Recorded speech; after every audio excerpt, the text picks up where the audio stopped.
We anticipate in the next 10 to 12 years approximately 8 to 6 million Hispanics coming into the United States and 41 million Asians. You have been the majority minority for 400 years in this country.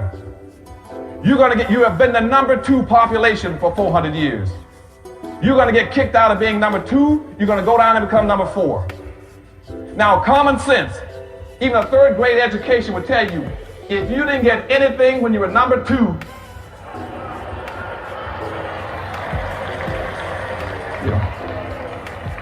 you all jumped ahead of me, but anyway, you can guess what you're going to get when you become number 4. President Biden, do you support reparations? Well, I mean, since I haven't spoken on this, got a chance. Number one, the reason we're the country we are is because of immigration. We've been able to cherry pick the best from every single continent. The people who come here have determination, resilience. They are ready to stand up and work like the devil. We have 24 out of every 100 children in our school today is Hispanic. The idea that we are going to walk away and not provide every opportunity for them is not only stupid and immoral, but it's bad for America. They are the future of America.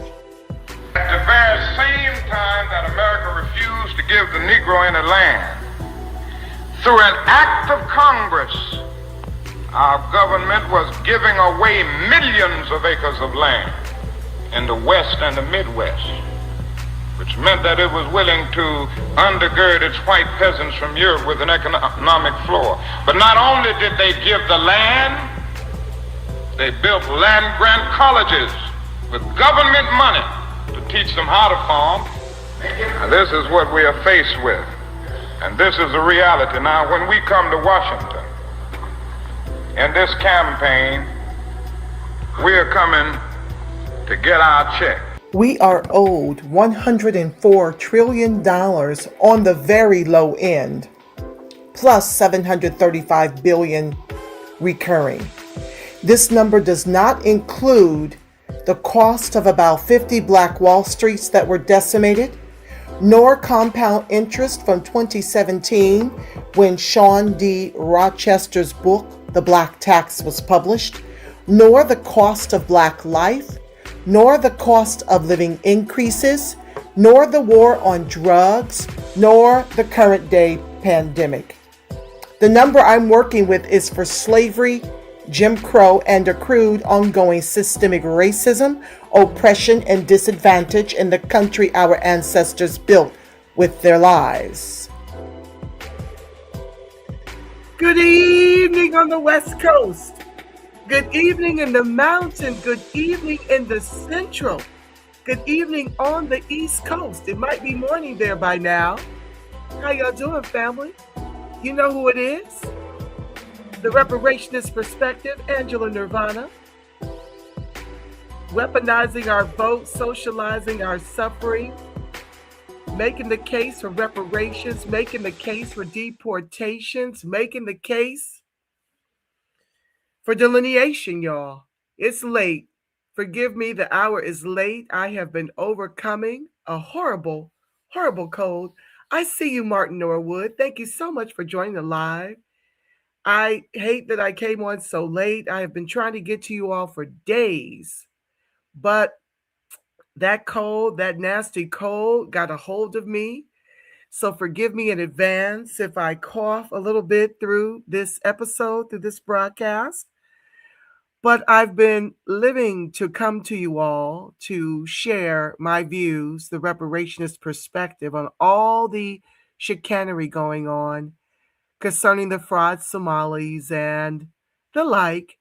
So this is more of a podcast version, but I will be proceeding as per usual.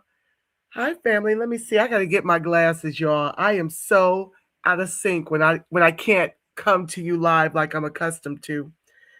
But I had to get this up and out because tomorrow is the NFL. I have to work for them tomorrow. So then work starts back up, my day gig.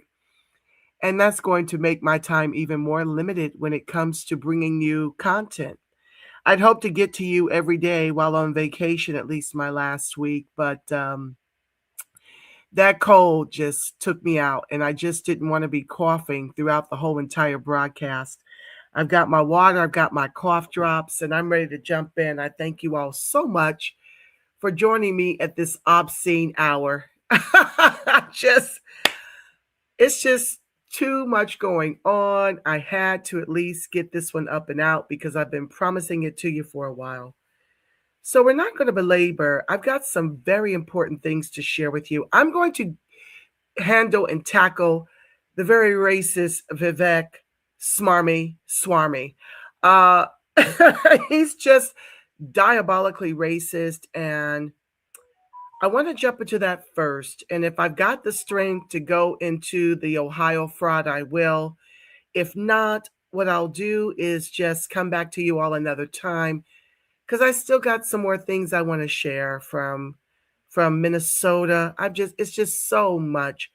And I'm pretty much going to be showing videos. I've got one thing to read about some background on Vivek to share with you all, because I'm not sure what you've seen, but there's a lot going on in the YouTube space, and I kind of want to memorialize it here. So if some of it's repeat, forgive me in advance, but what will not be repetitive is that this is the first time the reparationist perspective is speaking on the very issues you may have seen other commentators speak on. So I thank you so much for being here. As always, I will take your comments towards the end of the broadcast before I do our declare and decree. And pray us out, prayer protection.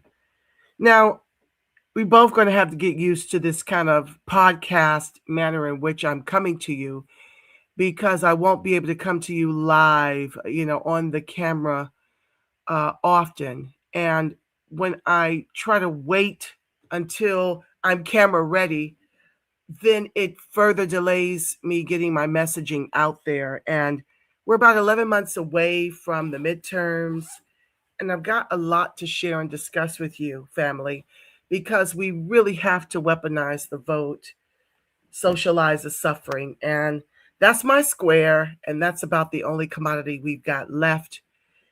So yeah, I absolutely need to come to you more often, but I can't promise every time I'm going to be camera ready to come live. So just buckle up, buttercups. Let's get into it. I think that either way, live or whether it's a podcast, it's imperative to get my perspective out there. So let me not belabor. Let me add my first video to the stage, and let's jump in. Please be sure to like, share, subscribe, turn on your notifications. Thank you so much in advance. Now, the first video we're going to be looking at is Vivek defending racism and sweeping the harms that have always been leveled exclusively at the Negro freedmen in this country of our ancestors. Here he is. I know that many of you have probably seen that viral fight in Cincinnati, where I was just there visiting Cincinnati, and shortly after coming home, a big brawl happens from some white racist attacking Black folks, and then Vivek and J.D. Vance coming out and talking crap about the Black folks that beat the white folks to a freaking pulp. And so I'm taking you back and giving you a little history on how these Crayolas with 3 Ks love to come to our country and then try to obfuscate and absolve the white devils of their demonic ways concerning Blacks, of their atrociousness.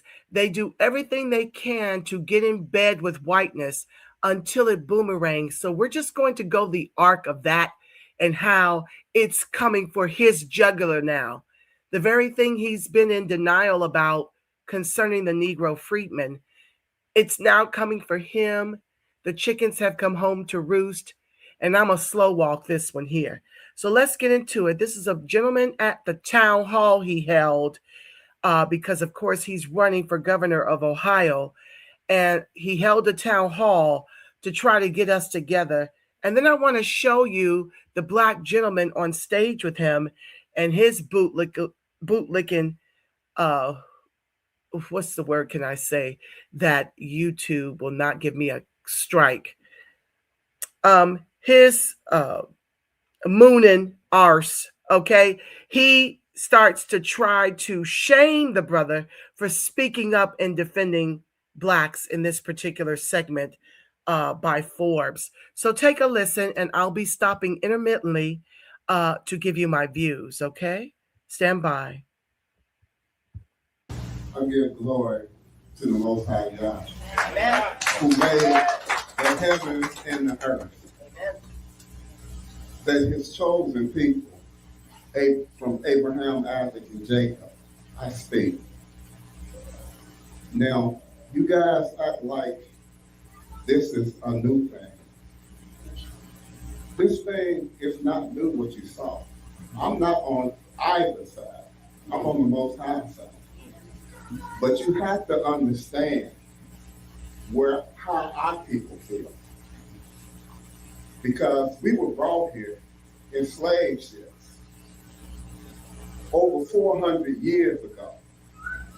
And we were treated like animals, like cattle, hung on trees, family separated. I want to jump in with a comment here. Not all of us were brought here on slave ships. We need to start understanding that white folks have done a number on our history. And in so doing, they've lied about a lot. They've lied about our indigenous roots here. Hey, I can't believe Yaira is still up. Hi, Q-Lane 4681 and Martin. Oh, Bruce Smith tried to get in here 11 p.m. Pacific Standard Time. Yes, Brewski, I was supposed to be here at 8 Pacific Standard Time, which would have been 11 Eastern Standard Time. Yaira, I owe you a call back, sis. I was running with my daughter and couldn't return your call, but I will get to you. I just wanted to stress, I woke up from a nap. Girl, I need a nap too. But I had to get this up and out. It's been days, and I thank you all for tuning in. I know the hour is late, but it's very important that we make the message go viral. But anyway, back to, okay, my sweethearts, my co-hosts, keep it lit. I'll be back, okay? I was explaining earlier that I'm going to have to come to you podcast style because I'm not always going to be camera ready, and I've got to get my messaging out there. We've got 11 months to defeat the demon rats. Lots of work to do. But anyway, back to what I was sharing. Let me make myself just a little bit bigger. Well, that's too big. Hold on, y'all. Oh, that's not at all. Okay, that doesn't work. Well, okay. I just kind of want you to see me as well. But anywho, I was explaining to you all, we have to understand that white folks have done a number on our history. They don't talk about how we were here before Columbus. They don't talk about us as the indigenous people in this country. Now, truth be told, Africans were everywhere, all over the world. Okay, that is a cradle of civilization.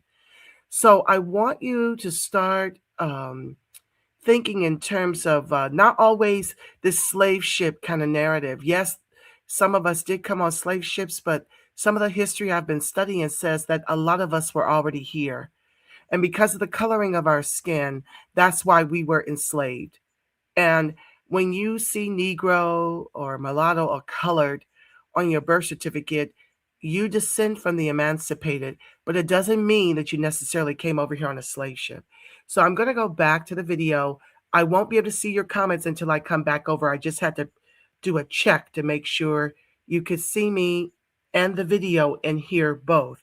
So now that I've checked that, I'm going to disappear and jump into this exchange as spirit moves me to, okay? So stand by. Let me finish with the gentleman, what he was saying. Our heritage is taken from us, that we didn't know who we were as a people.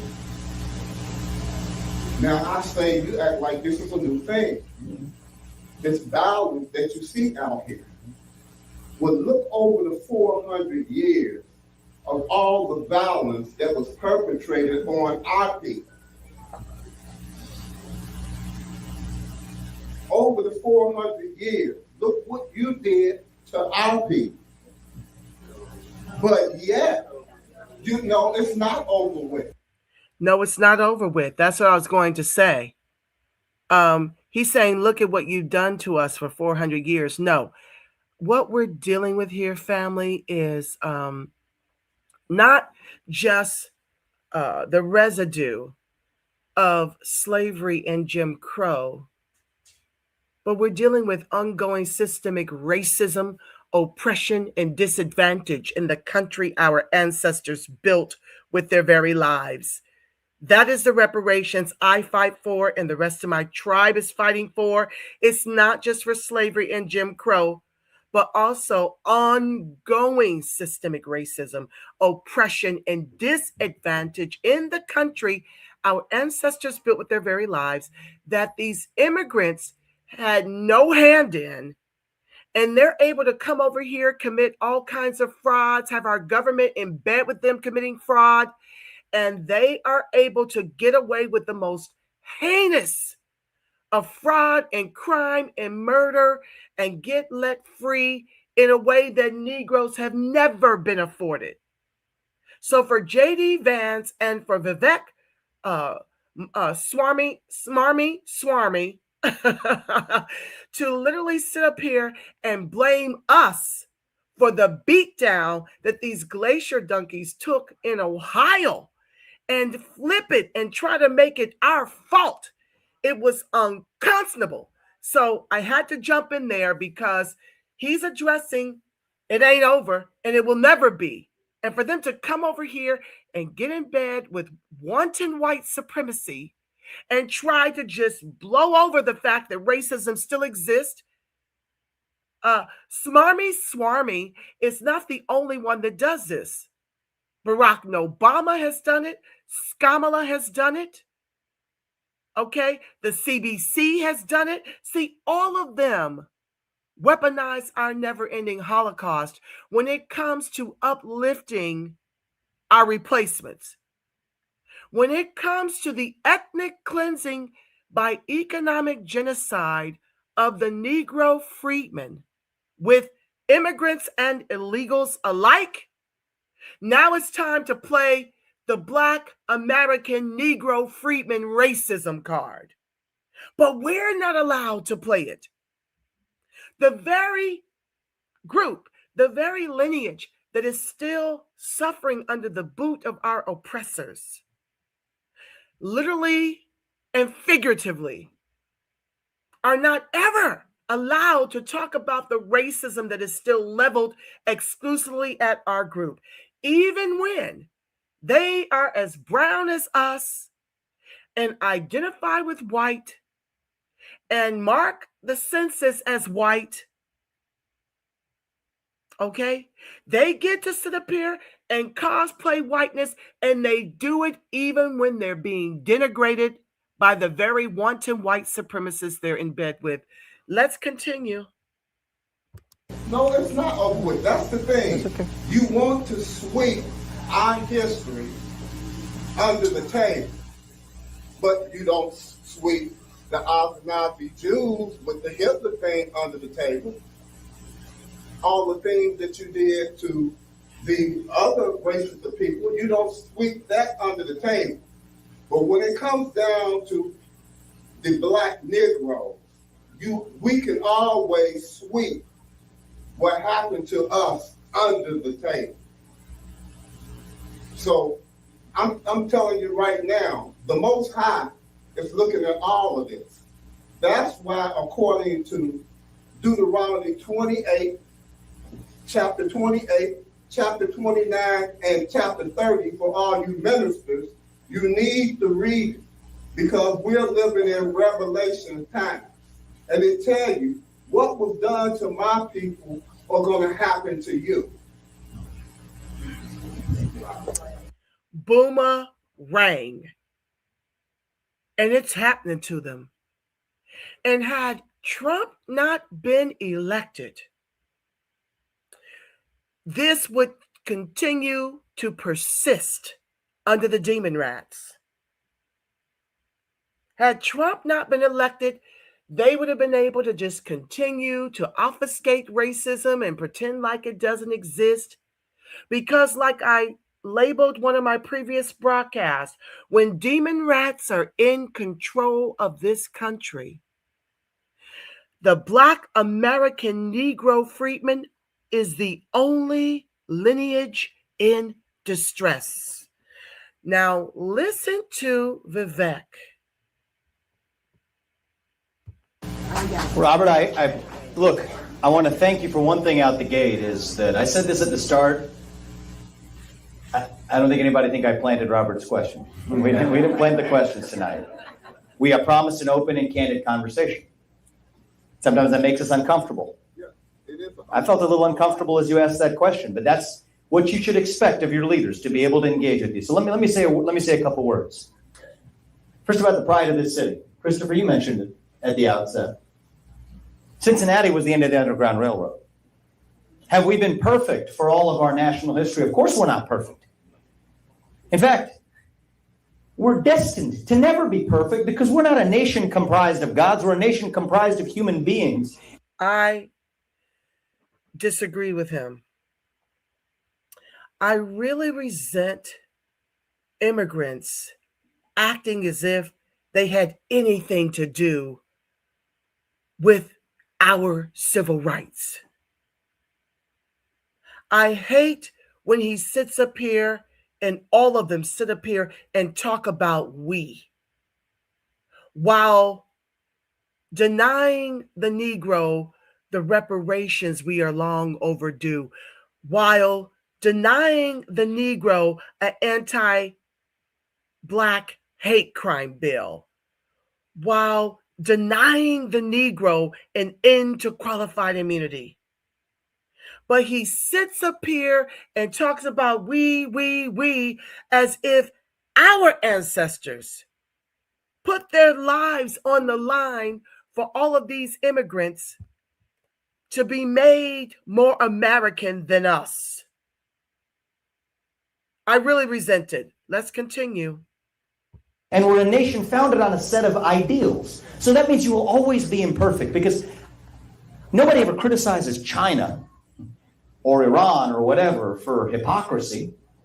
Because to be a hypocritical nation, you had to have ideals in the first place. So here's what I'll tell you, Robert. And am I going to say America was perfect for every chapter of our national history? Of course not. We're a nation founded on ideals. We're a nation founded on human beings who will always fall short of those ideals. But I would rather live in a country that has ideals and falls short of them than to live in a country with no ideals at all. And this is, and I'll give you a chance to respond in a moment. Once again, he's neglecting to give honor to the moral compass of this country with 3 Ks. That is the Black American Negro freedmen. In addition to them not having any place to deport us to, which is why many of these immigrants and illegals voted for Trump, they would never get rid of the Black American Negro freedmen because we are the heart and soul of this country.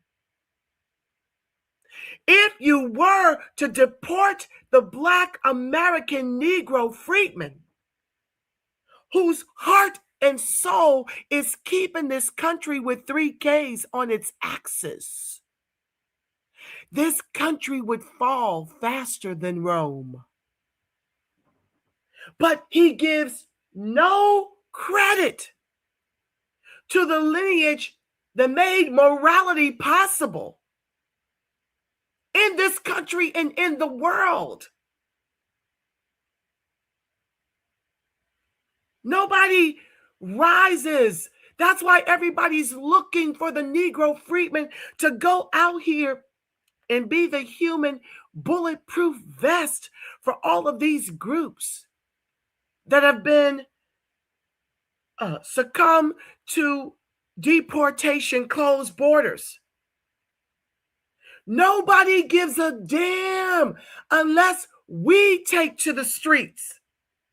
When we took to the streets for George Floyd, the world took to the streets because the world knows who we are, the chosen.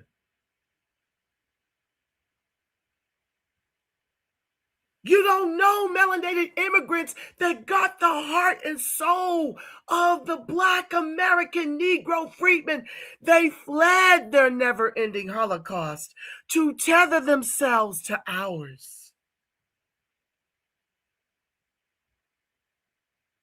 That's why I'm making the case for delineation too.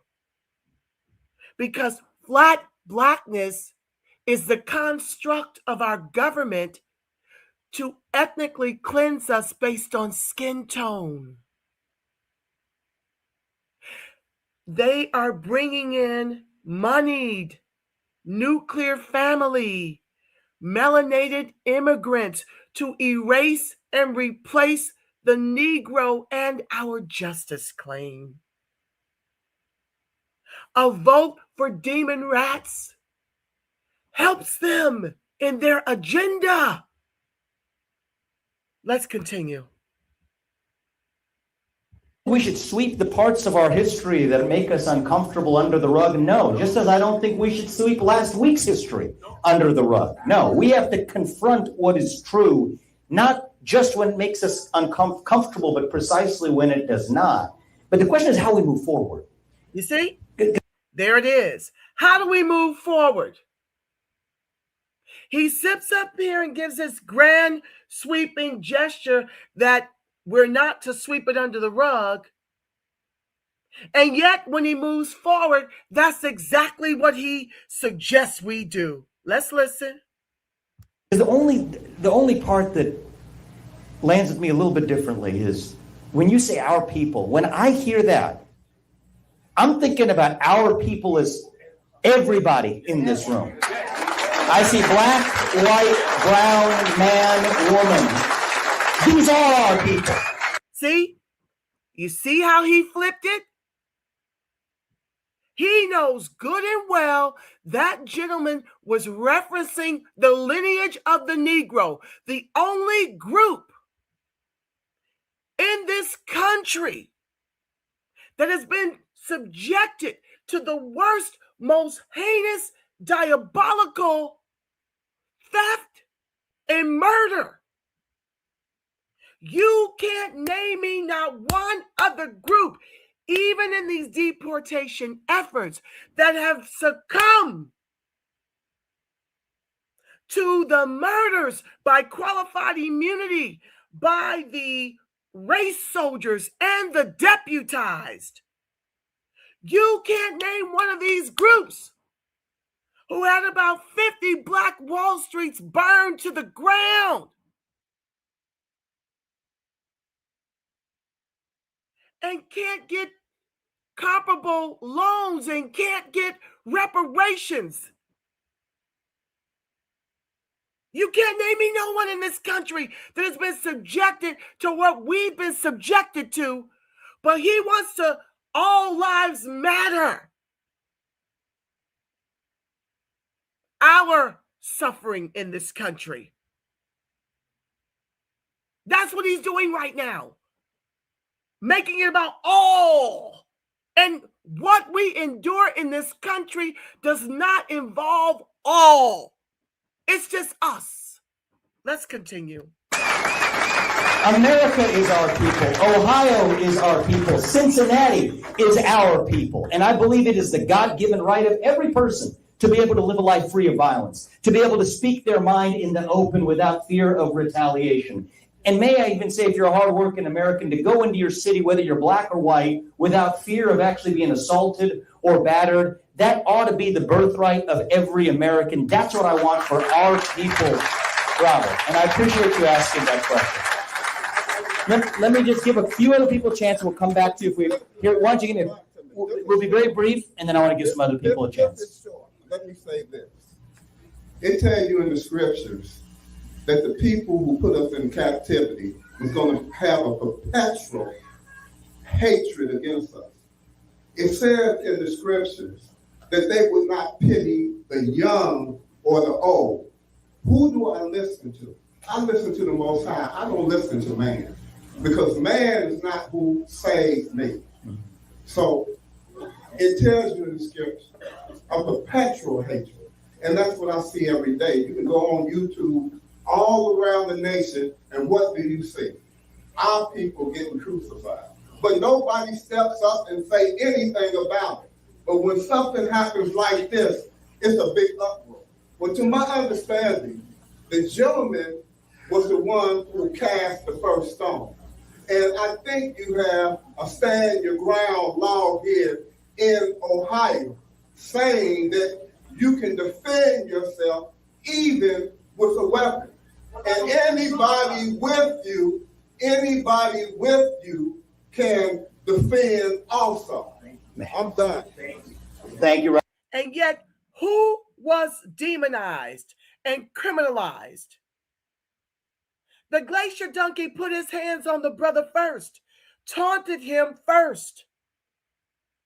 And when they beat him and everybody involved to a pulp, then Vivek and JD wants to blame the Negroes who stood their ground.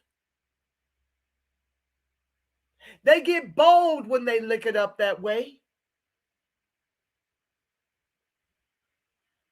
They get very bold. And yet the gentleman is right.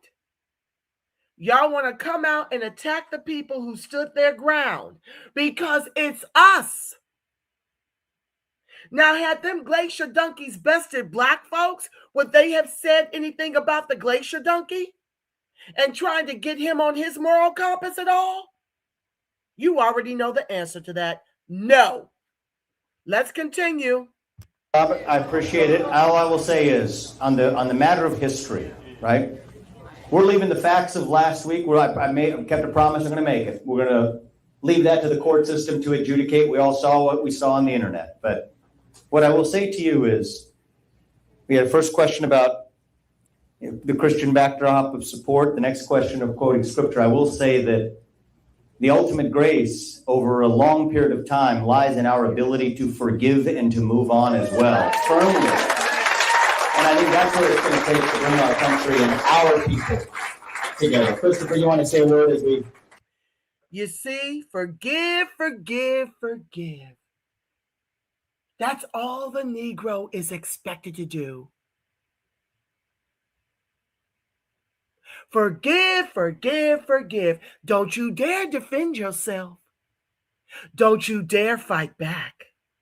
Don't you dare scream racism. Don't you dare. That stand your ground doesn't apply to you. Don't you dare complain about your plight here. You just be good. You just let us turn our dogs on you. You just let us turn our water hose on you. You just let us to hang you from trees like strange fruit. Don't you dare be bold enough to think that you can defend yourself, and how dare you beat us to a pulp while the cameras are rolling and the videos are going viral. Don't you dare. You better stand still and let us pump you with 100 bullets. And then you better not say a word when we walk under the protection of qualified immunity. We give zero damns who's in office. You better take it. And you better not say a word. As we get over here to the next question, we'll come to you, sir, right after Christopher. I just want to respond to Robert, who's a friend, to share with you that African With friends like this mofo, who needs an enemy? Americans have always had a very high standard. African Americans in our country have always... We're not African Americans. We've been here since before Columbus. We are American. That's that kind of nonsense that flattens blackness and upends the lineage. African American is to the ethno side of the Negro freedmen. I resent hearing it now because it was a trick bag all along to erase and replace us with melanated immigrants. It's had a very high standard. Our people, even in poverty, operated at the highest level of dignity. An example would be the Tuskegee Airmen. And so what I want to share with all of you is what happened 10 or 12 days ago was not our best moment. It was not. We cannot operate eye for an eye and tooth for a tooth. Why not? Doesn't the Bible say an eye for an eye and a tooth for a tooth? Why not? See, these are the type of Negroes that Harriet Tubman would have Shay. It is not how we operate. Punching people in the face. Isn't that why we're on the bottom? Because by and large, we've not done what they did in Cincinnati when that white man threw hands first. Isn't that why we're at the bottom? Because far too many of us are worried about what it looks like than we are justice. Where would we be if we were more like Malcolm X, if we were more like the Black Panthers, opposed to being more like Dr. Reverend Martin Luther King Jr.?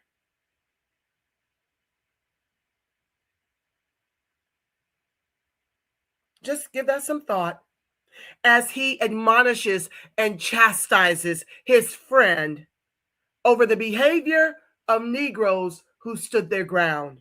And knocking Holly out, Holly did not deserve what happened to her. Those men operating with a WWE and jumping off on them and slamming their bodies into them was not our best moment. It wasn't our best moment as Americans. It wasn't our best moment as a people. We must own that. And so I just want to say to my friend Robert that this country has never been perfect for our people. Identity and respectability politics must die for the Negro freedmen to flourish in the countries our ancestors built with their very lives. If it weren't for the Nat Turners, if it wasn't for the Harriet Tubmans, if it wasn't for all of the slaves who revolted against their diabolical white masters, we'd still be in chains, don't you know? I acknowledge the pain. This is why we chose this location here by the Ohio River, where our people came over that river for freedom. And let me share with you, brother, white abolitionists all up and down 50 took care of us and made sure that we had freedom with great sacrifice. My point to you is this: in this moment, I want to give a voice, paying it forward for those white abolitionists who took care of us. It's now for us in this moment to be able to look at humanity and say what happened in downtown Cincinnati was wrong. And we don't want to accept it. We don't want to make an excuse for it. We don't want to find a way to say somebody did something to me that caused me to hurt people the way they did. Violence is never the answer. Thank you.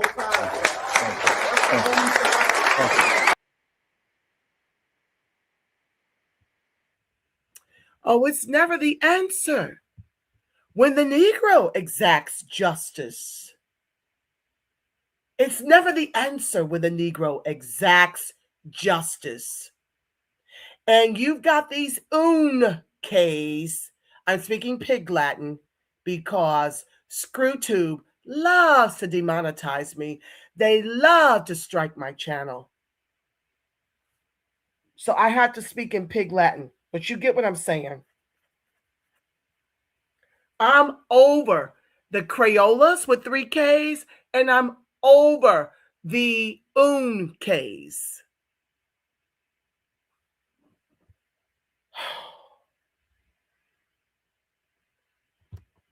Let's continue.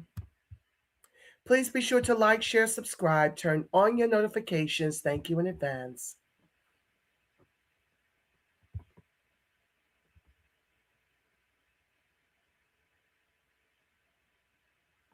So let's talk a little bit about who Vivek Smarmy-Swarmy truly is. I'm one of you. How anti-woke warrior Vivek Smarmy-Swarmy became a billionaire at only 38. Let's look at the fraud.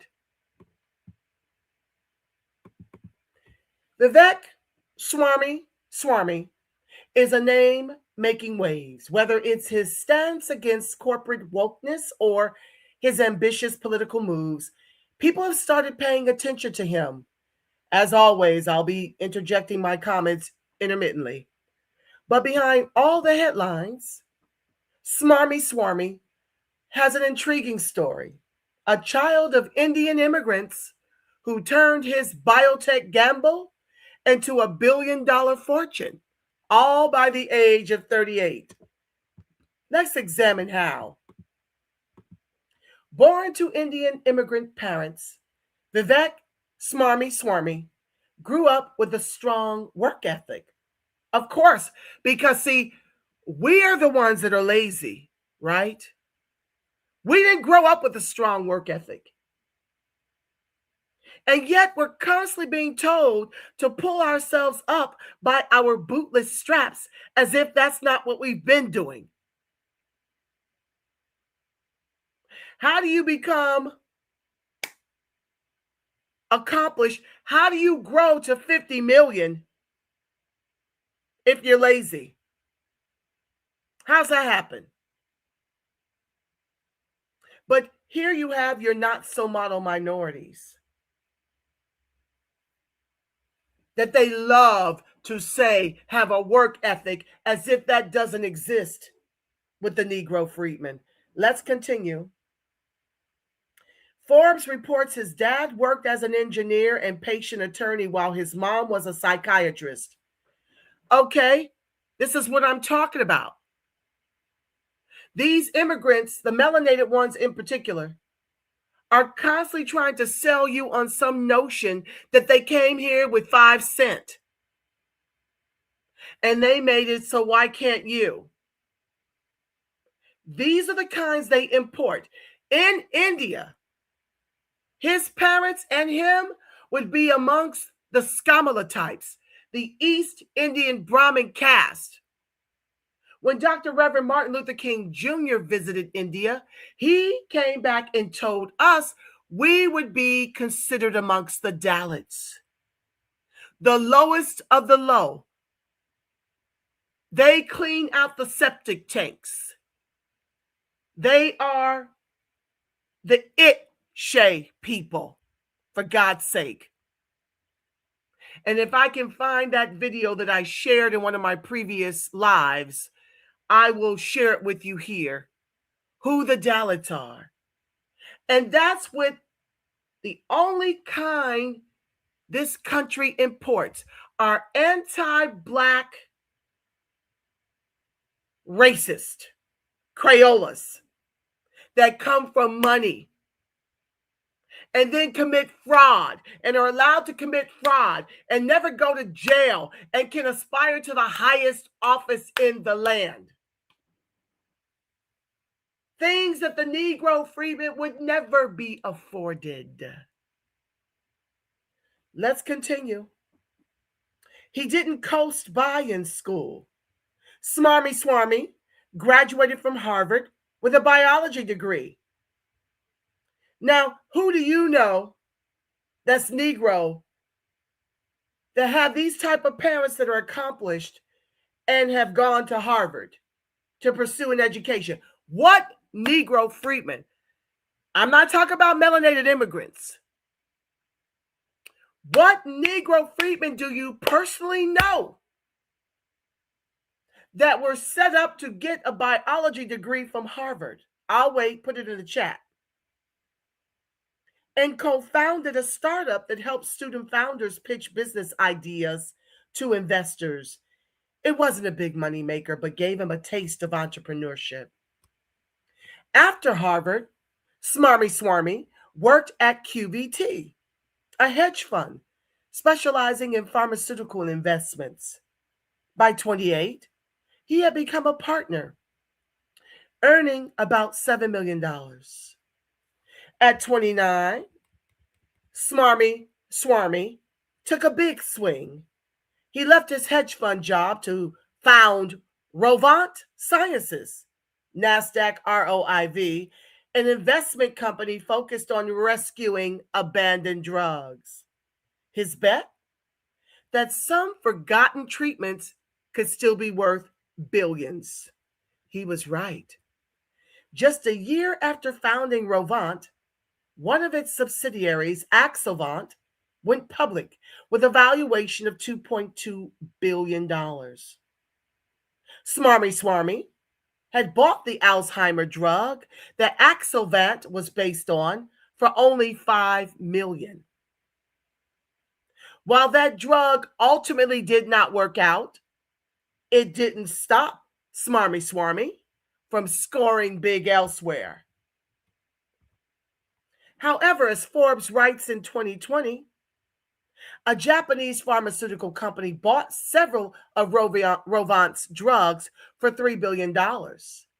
That sale alone made Smarmy-Swarmy an instant multimillionaire. By then, he'd pulled in about $260 million in salary, bonuses, and capital gains from Rovant. He invested his gains wisely, mostly in stocks and bonds and riskier bets like Bitcoin, Ethereum, and Rumble, a YouTube competitor. In 2021, Smarmy-Swarmy decided to switch gears. He stepped down as CEO of Rovant and focused on politics. He wrote a book called Woke Incorporated, where he tore into corporate America's focus on social justice and the environment. He argued that big companies forgot about making quality products and focused too much on good PR. The book turned heads and put Smarmy-Swarmy on the map as a vocal critic of what he called woke capitalism. Not long after, he launched Strive Asset Management, an anti-woke version of BlackRock, one of the largest asset managers in the world.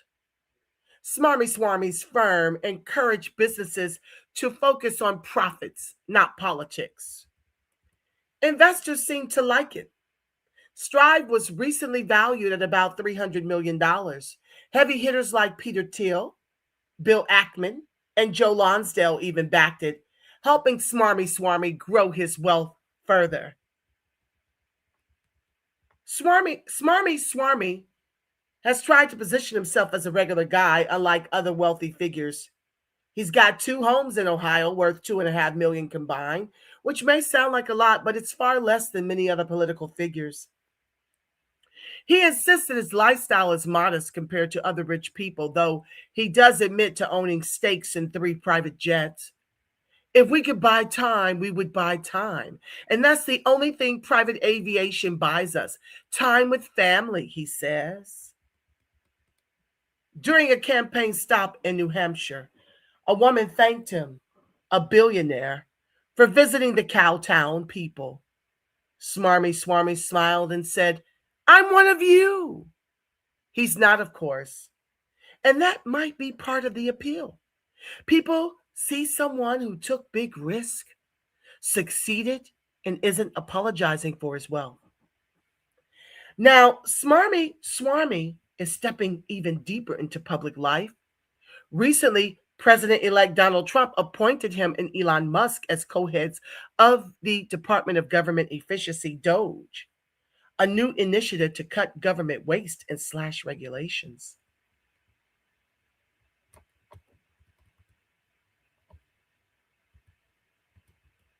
Okay, well, that doesn't discuss what he did with that stock. Okay, this is what I was interested in seeing. I want you to see the fraud he committed concerning that stock. Just give me a second, because it's important that you see that. That's what I was looking up.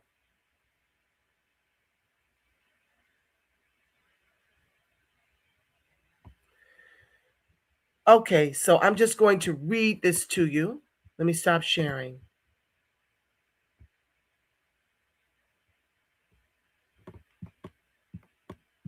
And I'm going to share this one instead. I'll tighten it up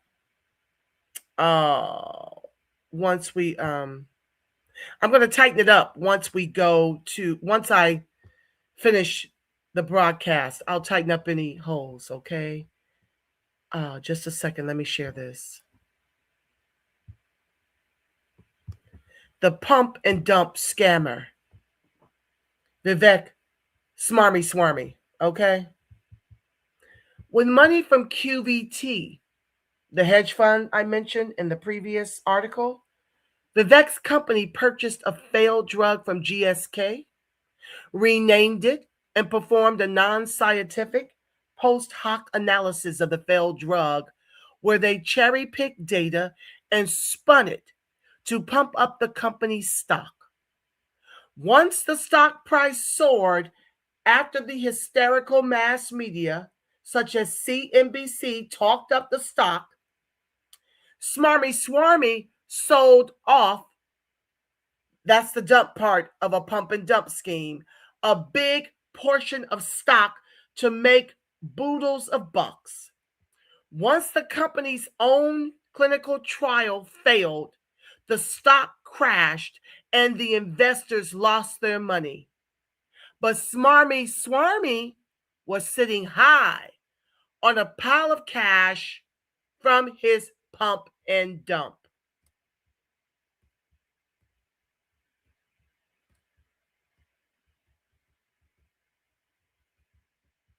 I'm just jumping through here to see if there's anything else to share that I haven't already.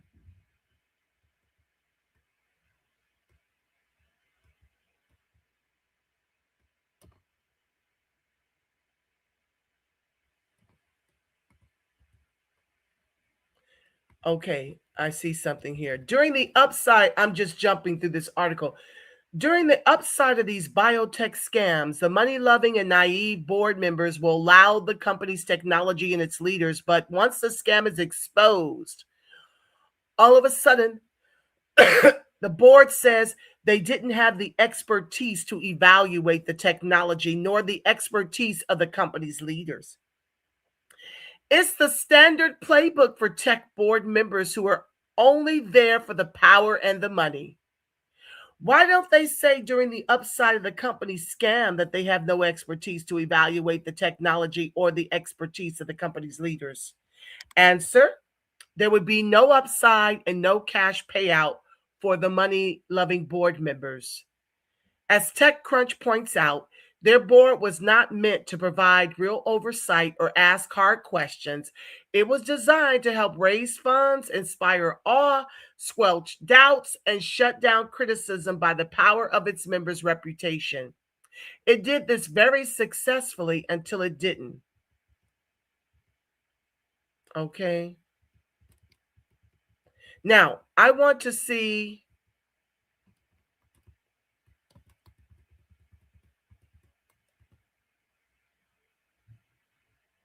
Hold on one second, family. I'm trying to jump through. Oh, so they're talking about Vivek's mom here. At that time, okay, the company reported it had just 8 employees, including Smarmy-Swarmy's mother and brother. No, I got to read this part. I'll take out the other article. In late 2014, the Rovant subsidiary that would be called Axelvant bought for $5 million up front. That was what Smarmy-Swarmy bought it for. It was worth about $2 billion. Pocket change in the biotech industry, an Alzheimer's drug that GlaxoSmithKline had given up on after 4 failed clinical trials. 6 months later, before starting any new clinical trials for the drug, Smarmy-Swarmy led Axelvant's public offering in a debut that sent the company's market value to nearly $3 billion. At that time, the company reported it had just 8 employees, including Smarmy-Swarmy's mother and brother, both of them physicians. Apparently, Vivek's mom taught him well about corruption and fraud, something that many Indian Americans have learned well in their homeland. No lies detected. Didn't Skamala parents teach her the same?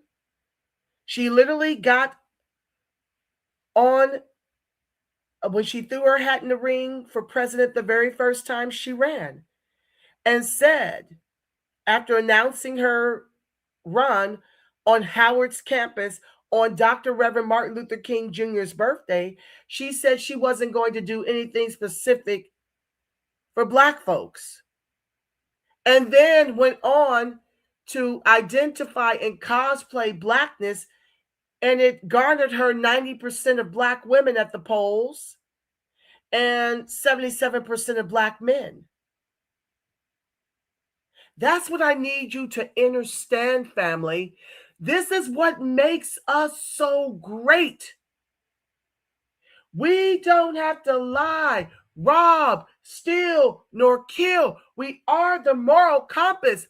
All of these immigrants and their distinct lineages and the countries where they come from, they get in bed with whiteness and they become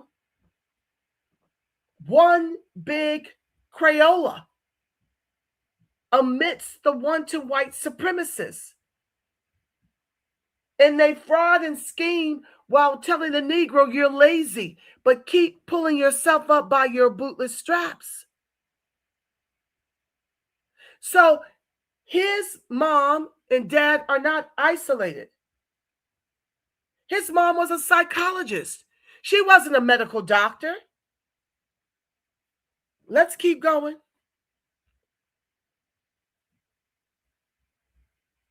India is where the gap between the rich and poor is wider now than it was under British colonial rule. The people who killed 100 million Indians in 40 years, as described by an Indian physician concerned about corruption in his country. Quote, the next generation of doctors is being taught to cheat and deceive before they even enter the classroom, close quote. India's drug companies are part of the fraud, often falsifying drug approval data and drug manufacturing data to hide their poorly made drugs. As part of India's vastly corrupt healthcare system, it's bad. His mom has a bachelor's degree in medicine from India, a highly corrupt system. It's really bad, where you go to college for a total of 5 years in theory. It's not even close to the equivalent of an MD degree from the US. The brother has his MD from Brown, but has chosen to leverage that degree to rip off investors.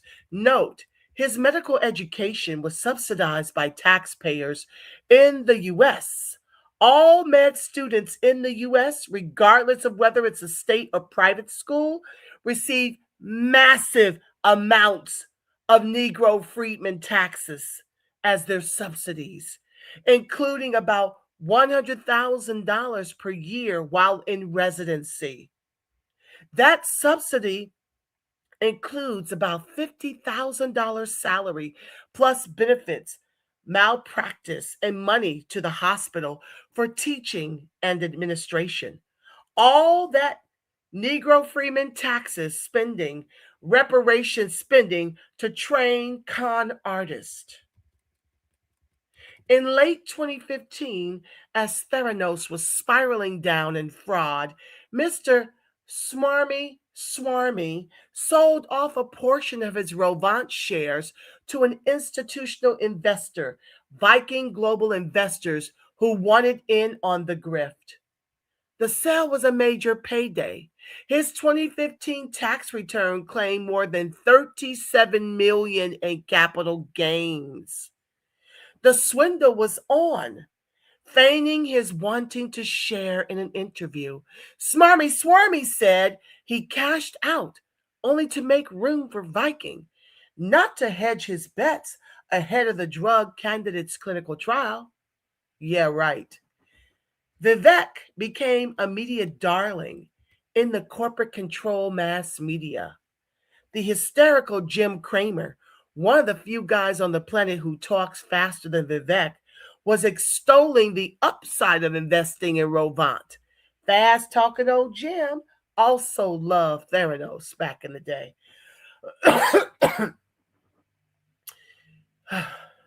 The scam du jour was a company called Rovant Sciences. But as a scientist, it's hard for me to spell out the whole name of the company, given I know it was an anti-science company. Located in the tax haven of Bermuda, the company would have been more accurately called ROI Anti-Science Incorporated. Trump's base of illiterate, science-hating red state yahoos would have fallen for that one, but they have little money. That would have played well in your quest to become Trump's VP candidate. Instead, Vivek appealed to the rich and greedy. Theranos' Sunny Balwani had led by example. Smart move, Vivek. VP is a pipe dream for you, and I hope your pipe is full of the best Indian ganja money can buy, the kind smoked by Hindu holy men in India, because only in your dreams will you be VP. Instead, you'll be hanging out with the guy you called a circus monkey, Elon Musk, where the two of you can use the Trump regime to perform more pump and dumps. Elon, too, knows how to pump and dump, run scams, and steal companies from their founders, such as Tesla. You two are the perfect fit for a Trump regime. Now, here's where the Vivek's pump and dump scheme really gets good. In 2017, Smarmy-Swarmy made his pitch to Masayoshi Son, a naturalized Korean in Japan, the founder of the Japanese conglomerate SoftBank, who runs the world's largest tech investment fund. His presentation included slides mimicking one Son is known for, with charts showing an arrow shooting up and to the right, according to a person familiar with Smarmy-Swarmy's pitch, who, according to the New York Times, was not authorized to speak publicly. In August 2017, SoftBank led an investment of $1.1 billion in Smarmy-Swarmy's Rovant. The investment wasn't about getting in on Axovant, the subsidiary with the drug candidate. SoftBank thought Interpidine, the drug candidate, was unlikely to succeed, but SoftBank was seeking to invest in Smarmy-Swarmy's wider drug portfolio, according to two people with knowledge of the matter. The bigger the portfolio, the bigger the scam, and the bigger the pot of gold for colluding investors. A few weeks later, the Alzheimer's drug candidate's clinical trial failed. The stock price plunged, losing 75% of its value in a single day. The stock slid further in the months that followed and never recovered before the company was dissolved this year. Smarmy-Swarmy was rich. Investors left with empty pockets. Thanks to the clever way the hedge fund boys knew how to structure companies to minimize their risk. The way they structured his biotech empire, Smarmy-Swarmy did not hold a direct stake in Axovant. His personal stake was through Rovant, allowing Smarmy-Swarmy to weather the storm. QVT, the hedge fund where Smarmy-Swarmy once worked, had also invested in Rovant, insulating it from much of the fallout. But many of the investors lost much money on Axivant. One large public pension fund, the California State Teachers Retirement System, sold its stake months later when it was worth hundreds of thousands of dollars less than in the days leading up to the disappointing clinical trial news. As Dr. Derek Lowe, PhD, a biotech scientist who writes for Science, has said, I think whipping people up into thinking this was a wonder drug was unconscionable.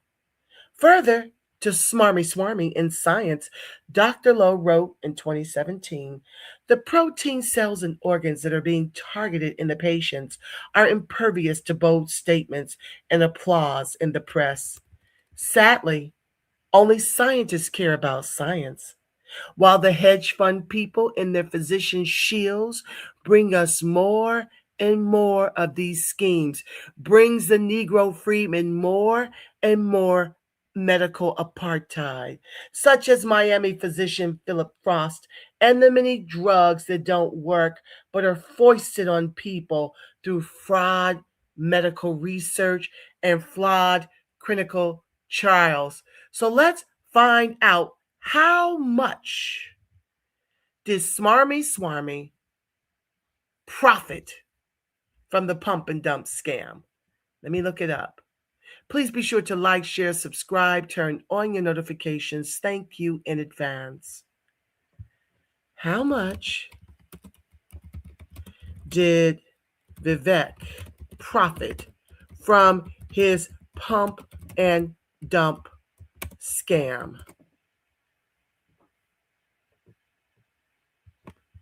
Hold on, you all.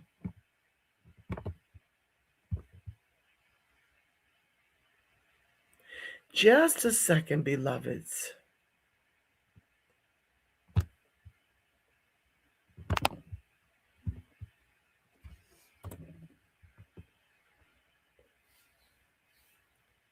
Vivek Smarmy-Swarmy's profit from the controversial initial public offering IPO of his company Axovant in 2015 has been widely reported as millions of dollars, with one source citing a personal profit of nearly $40 million from stock sales around that time. The transactions are described by critics as a pump and dump scheme, but there have been no official legal findings, charges, or fines against him for this activity. Would Negro freedmen be able to get away with a parcel of this? $40 million. And he gets to run for governor of Ohio. He gets to run for the presidency. Yeah. He gets to be in charge of Doge along with Elon Musketeer.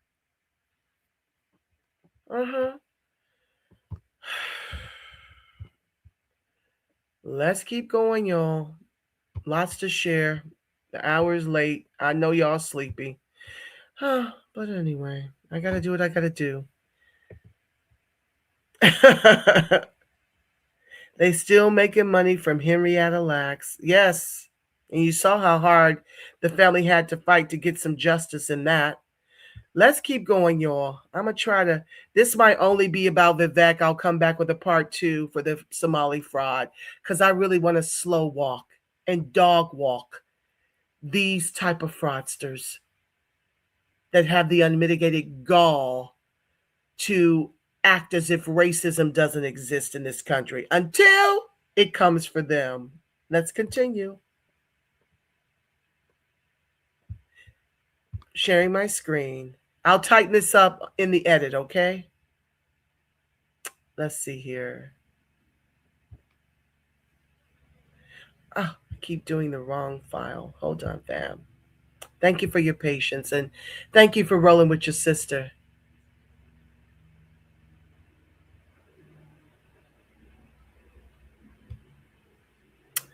Here's more Smarmy-Swarmy explaining. If I may just finish this. If I may finish my point, deal with Dasha. racism, I think I will be but better you're denying that racism is a I've problem. never denied that racism is a problem. And if you listen to the response I gave to that black pastor, my whole point is racism has been a major problem for most of our national history. But we're getting close to the promised land that Martin Luther King envisioned. We're as darn close to it as we ever have been. And so what bothers the heck out of me is it's right when we're close to that promised land. Martin Luther King said it, I may not get there with you, and he didn't get there with us. But I think it desecrates the legacy of our civil rights movement, desecrates the legacy of Martin Luther King, that right when we get closest to the point of having racial equality and gender equality and even opportunities for people of minorities of many types, are we perfect? No. But are we as close as we've ever been? Yes, we have. To then obsess over systemic racism, to then obsess over white guilt and otherwise, we're creating new waves of racism, Dasha, that we otherwise would have avoided right when we're closest to having achieved what even the proponents of the civil rights movement would have dreamed of. If I may just finish this. If I may finish my point, Dasha. With racism. I think. So this is the part I'm speaking on, family. This right here. This is what I'm talking about. How they only focus on the dream of racism ending concerning themselves. Do you see how easy it was for him to act as if the dreams of Dr. Reverend Martin Luther King was close to fruition while totally ignoring what the Negro freedman continuously endures to this very day? We are literally being ethnically cleansed by economic genocide with immigrants and illegals alike. And yet, because he's been able to get away with pump and dumps and still continue to run for president and still continue to run for the governor of Ohio, that to him signifies at that time that we were far removed and very, very close to no racism in this country at all. Let's continue. Let's continue. This is oh, Lord have mercy. It grates on my nerves in a way that, Angela, stay cool. Stay cool, stay cool.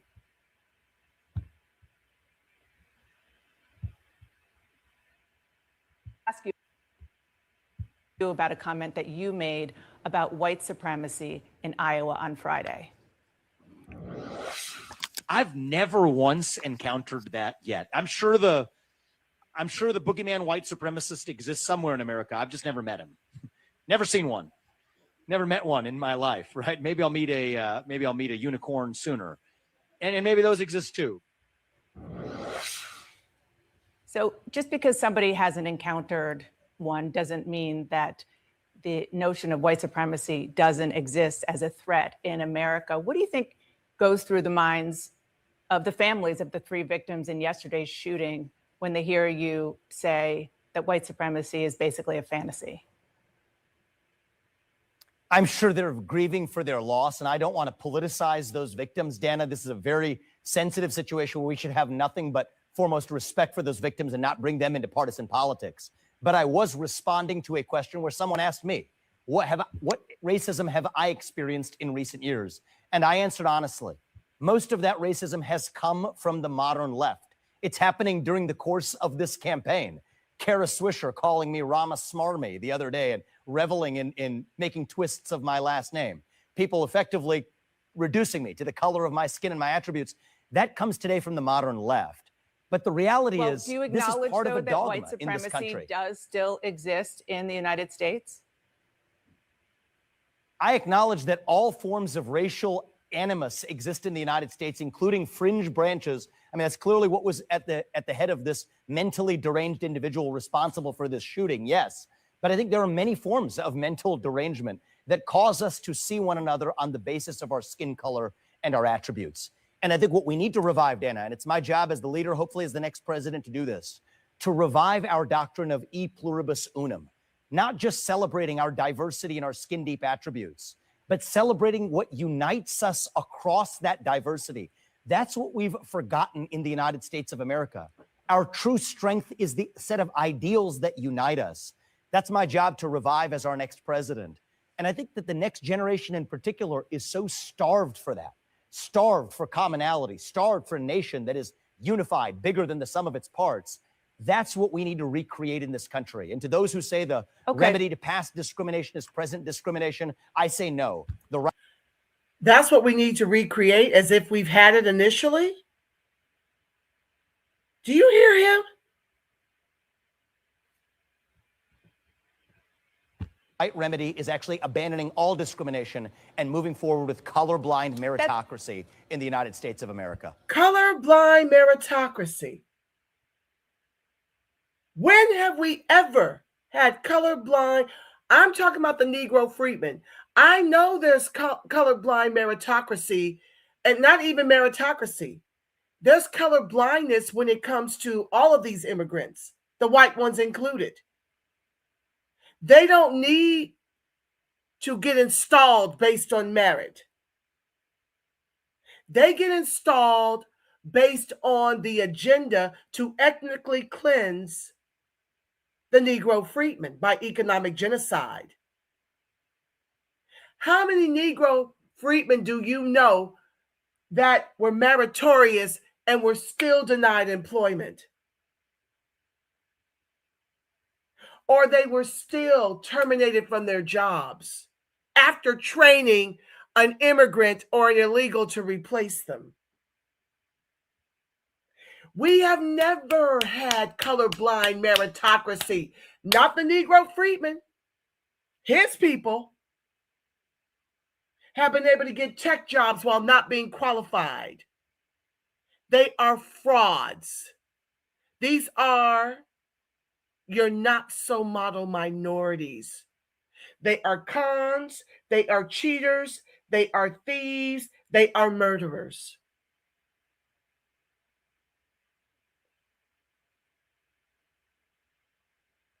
I hope you're picking up what I'm putting down. These type of candidates I would never vote for. I go down the ballot and I look for American sounding names and whether or not they're on the Republican side or a third party. I'm done with the demon rats because this is how we got here. Okay? Both parties suck for the Negro. But the last wave of 25 million that they're fighting to keep in this country after we, the people, voted for deportation, closed borders, dumped in our communities to rob us of more of our reparations, taxes, and Social Security while telling us they don't have it to repair us? Yeah, done with demon rats, but I will never vote for immigrants. They don't need to be in political office because they're only there to undermine us, along with the Unks that are in public office. Colorblind meritocracy, my arse. Stand by. Let's continue. You took it to another level on Friday. In addition to the comment we played, you took issue with comments from Congresswoman Ayanna Pressley.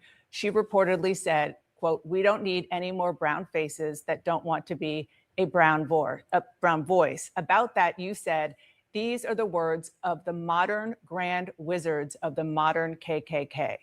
You know, I'm sure, the KKK was responsible for more than a century's worth of horrific lynchings, rapes, murders of Black people. How in any way are the views you're talking about comparable to the views and atrocities committed by the KKK?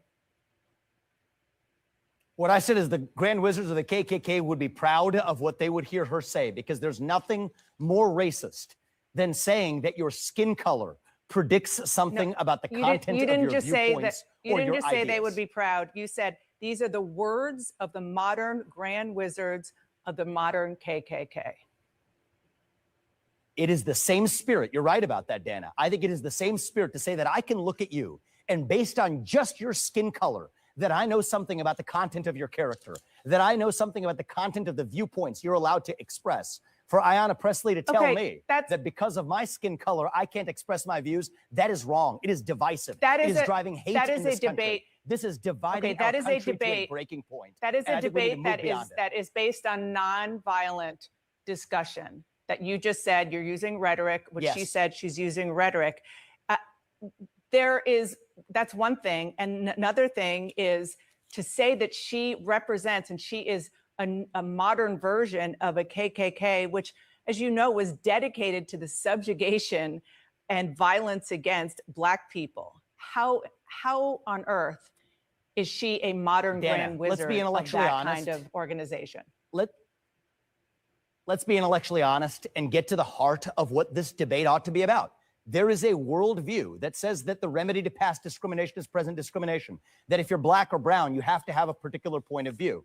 That's from Ibram Kendi. That's from Ayanna Pressley, the people I quoted in my speech yesterday. But can There's you a have different an view intellectually that I have, honest which says that regardless conversation of who you are, when you accuse have to her be able of to have your being own a opinion. grand wizard Let's of have the the debate. KKK?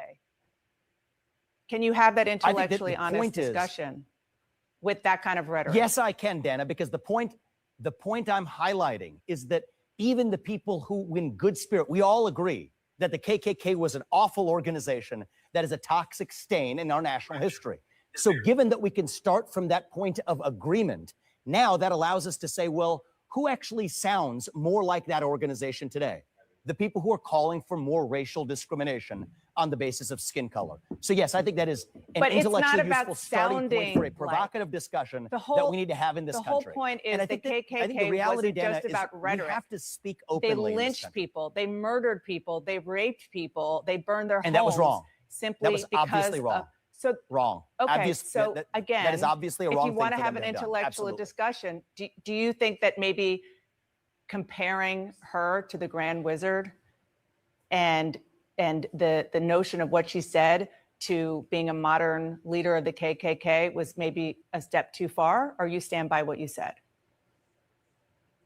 I stand by what I said to provoke an open and honest discussion in this country, because there is a gap, Dana, between what people will say in private today and what they will say in public. I think we need to close that gap. I think we need to have real, open, honest, raw conversation as Americans. That is our path to national unity. And there are many Americans today who are deeply frustrated by the new culture of anti-racism that's really racism in new clothing. And we need to have that debate in the open. Dana, I think that you're doing, with due respect, what many in the media do, picking on some fringe comment in the context of a broader context that I was offering it in a speech. All right, so you just said that your comment was fringe. Let's have the courage to confront the meat of that. No, I'm saying you drew a fringe comment from a much longer speech. As I described you picking one fringe comment from a long speech that I gave to duck debate from the real issue that I think you don't want to have, Dana, because I think you probably agree with me on this, that this is toxic rhetoric from leading politicians on dividing us on the basis of race. And I want to have the open debate. I think this debate is fascinating and interesting and opening and important. What I did was I do too. Explain to our viewers that you were asked a question and you took it to a point where you called a sitting member of Congress who is Black, who was having discussions about race, calling her the modern grand wizard of the KKK. And I'm just not sure how that's open and honest discussion. I want to move on, though, to another issue, a very important issue, and that is before I move on, change. I want to say that the Sure, question was, please. How was I actually able to speak? And her view is I can't share certain views because my skin color is brown. I disagree with her, and we should have that debate in the open. So, I'm not a fan of Ayanna Pressley, okay? I'm not a fan of demon rats. But do you see how he just leaned into his racist comment about Ayanna Pressley because of that glacier donkey that mowed down those 3 Black people in, I want to say, Jacksonville, Florida? He leaned in when Dana was trying to show him the error of his ways to compare Ayanna Presley to the Grand Wizard of the KKK, all because she called his Crayola with 3 Ks ass out and said, we are tired of brown faces not speaking on behalf of brown people. In other words, we're sick of you Crayolas. In other words, I am over the Ks and the Crayolas with 3 Ks. But how this is the level of immigrant that this government brings in this to this country, allows them to get away with all manner of fraud and crimes and murders, and they are able, once they defraud we the people, to aspire to the highest offices in the free world, and can still talk crap and crap on the Negro freedmen. They don't do this to no other group. You've never seen Vivek, Smarmy-Swarmy do this to any other group. I've got one more I want to share concerning his anti-Black Crayola wanton white supremacist arts towards the Negro freedmen. Before I go into the boomerang, before I share with you how the chickens came home to roost on that Indian arse, that Smarmy-Swarmy arse. Just one more. I want to pull it up. Hi, babe. Perfecto Chico. What's up, fam? Yes, family. Thank you. I'm going to come over and see y'all's comments. I know y'all sleepy, but y'all, I've been promising this video for way too long, and I just had to get in here and do it. I'll make the edits and tighten it up so it's not so long, but there's one more. I beg your patience. I must pull up. Yes, Perfecto Chico, to your point, I had to show you who this man is. I had to show the world. I don't know how viral this video will become, but I had to show the world who this man is. I had to remind us who he has been so that you can appreciate the boomerang I'm about to show you. I want you to revel in it. I want you to revel in what happened to him as he's begging to be aligned with wanton white supremacists, and how these wanton white supremacists, glacier donkeys, have chewed him up and spit him out and picked their teeth with his vertebrae. And so I'm just priming you to revel in that after I show you this one last video. I beg your patience while I pull it up, okay? Yes. Just give me a second.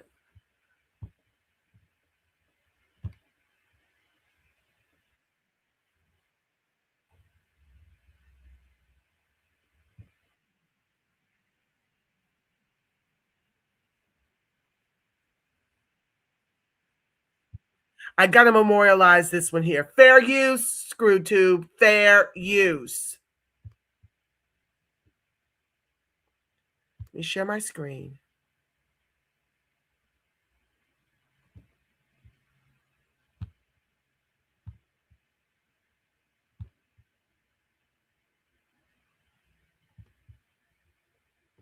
That's something that we need to wake up to. In 1865, you were talking about the Black Code. Hold on one second, y'all. Let me back it up. Opposite direction. the very policies that we implemented in this country in the name of helping Black Americans have actually been disastrous for Black Americans and all Americans. And I think that that's something that we need to wake up to. In 1865, you were talking about the Black codes, right? That's right. Passed, enacted to make it a crime for a Black person to carry a gun in the South. But you're equating that to the current president?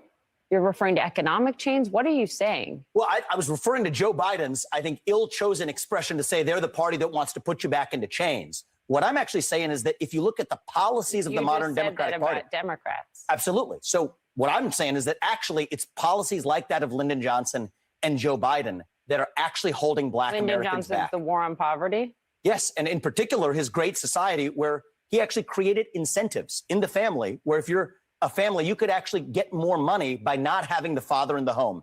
Guess what you get? You get what you pay for. I think it's been really bad for the Black community. I think it's really bad for all Americans. Do you have anything on this before I move on to China? I don't see what one has to do with the other, but go on. I took up a lot of time with Fox. Oh, it's fine. We have time. I don't really see what one has to do with the other, especially and using the Civil War to talk about Black Americans. That war was not fought for Black people to have guns. That's not. That war was fought for Black people to have freedoms in this country. Yeah. Actually, that's why the Civil War was fought. Okay. And the sad part about it. That wasn't fought for Black people to have guns, I think. Actually, you know, funny fact is Black people did not get to enjoy the other freedoms until their Second Amendment rights were secured. And I think that that's one of the lessons that we learned. Aren't allowed to enjoy the freedoms. I disagree with you on that, Don. I disagree with you. And I think you're doing a disservice to our country by failing to recognize the fact that we have equality before the law. And you live in this country, then you can disagree with me. But we're not. You mentioned that we have three different shades. Don, I think we have to be able to talk about these issues in the open, regardless of the color of our skin. Black Americans today, to say that, compare that to 1865 and 1964, I think for you to compare it to 1865 and 1964 is actually, I think it's insulting to Black people. It's insulting to me as an African American. I don't want to sit here and argue with you because it's infuriating for you to put those things together. It's not right. Your telling of history is wrong. What part of the history was wrong? What part of the history was wrong? That the Civil War was fought. You're making people think that the Civil War was fought for Black people, only for Black people to get guns and for Black people to have. The Civil War was fought for Black people in this country to get freedoms, a noble mission. And I think that even after. No, it was not.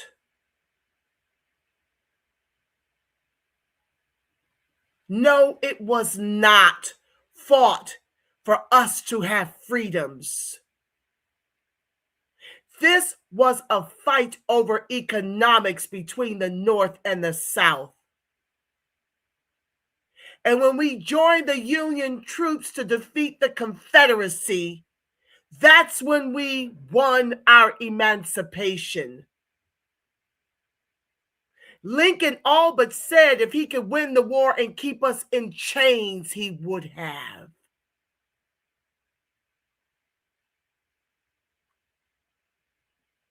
Do you hear this nonsense? That a 2A that we've never been fully able, even to this day. You saw from the top of the broadcast where I showed you how the brothers couldn't even stand their ground without Vivek and JD making it our fault that they got their asses whipped by them brothers for putting their hands on them brothers first in Cincinnati. That was just August of last year, 6 months ago, 4 months ago. And you want to sit up here and try to make the Civil War about our 2A, that to this day, we're not able to even have the full enjoyment of it? After seeing what happened to the Black Panthers, from carrying and exercising and attempting to exercise and protect the Black community by carrying their guns?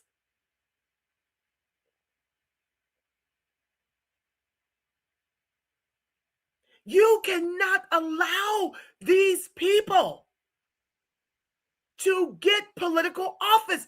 This is why you must unass your couch. These people are dangerous. They don't give a shit what they say concerning our history. If it means it can advance their personal interest in this country, We will never get off the bottom if we keep voting for these immigrants.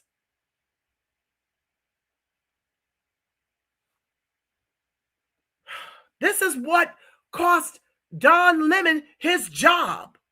Not that I'm feel any way about that.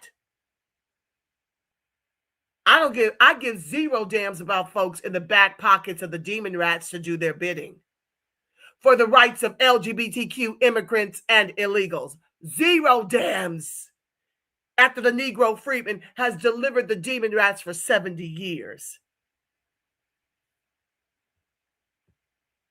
We succeeded. We had to actually secure those freedoms. To reduce it in a speech at the NRA to say you're making people think, or you're trying to say that black people to get guns, that was the reason that you're there at the NRA. That was the reason for the Civil War. It is a that's fact. Reductive. It's not and reductive, I think it's Don. insulting. There are a whole plethora of reasons that for the Civil War. With due respect, I find your explanation reductive and actually insulting, including to black Americans, to say that black people today, compared to 1964, 1865, haven't made progress in part because of the freedoms we secured. And the Second Amendment was black part people, of what secured hang on, that please. freedom. I cannot keep a thought if you guys are talking to me in my ear. Excuse me. What freedoms did we secure, Smarmy-Swarmy? You did none of the work. And you want to take the credit for what our ancestors' blood and bones are in the soil of this country. And you keep saying we as if you've contributed anything to whatever liberation and freedoms we enjoy. That was all on our ancestors. They died for us to have the civil rights that you and all the immigrants and illegals and white folks benefit from in this country above who they fought and died to have it.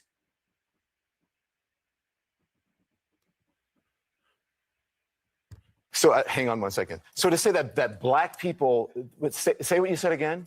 Black people secured their freedoms after the Civil War. It is a historical fact, Don. Just study it. Only after their Second Amendment rights were secured. They were not secured their freedoms after the Civil War. That is not, you are discounting Reconstruction. You're discounting a whole host of things that happened after the Civil War when it comes to African Americans, including the whole reason that the Civil Rights Movement happened is because black people did not secure their freedoms after the Civil War, and that things turned around. People tried to change the freedoms that were supposed to happen. And you know how they got it? They got their... I mean, our soldiers were literally lynched after they got back from war. We have fought in every war. Where was his Indian ass? Where were his parents in those wars that the Negro fought? And we're still on the bottom in the country of our ancestors because our government has made it so by putting the needs of LGBTQ in front of ours. The immigrants, the illegals, anybody but the repair of the Negro freedmen.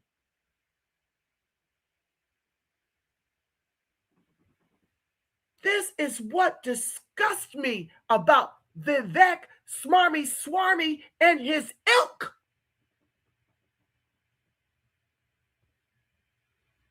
Second Amendment rights, and they actually got the NRA played a big role in that. But today, Don, the NRA did not play a big role in that. Absolutely, they trained black Americans how to use firearms. That's a lie. The NRA was nowhere to be found during the Civil War. What is he talking about?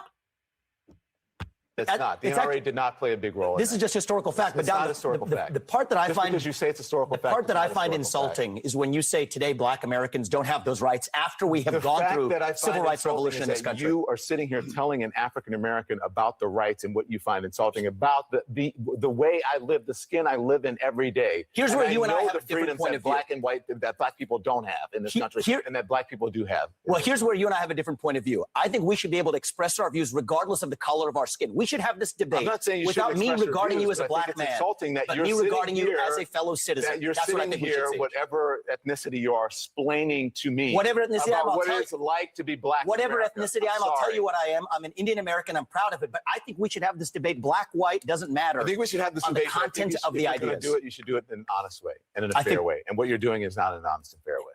Okay, but we appreciate you coming on. With due respect, Don, I look forward to continuing that conversation. We'll Thank continue you. the conversation. Thank you so much. Thank you. I had to memorialize that here. I just had to memorialize it here.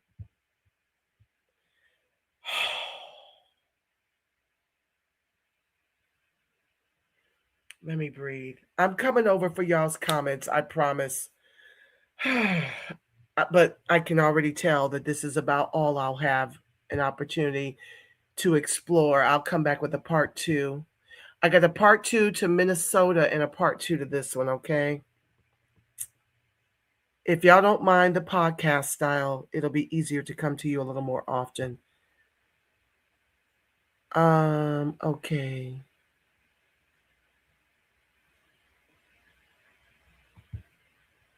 Fair use.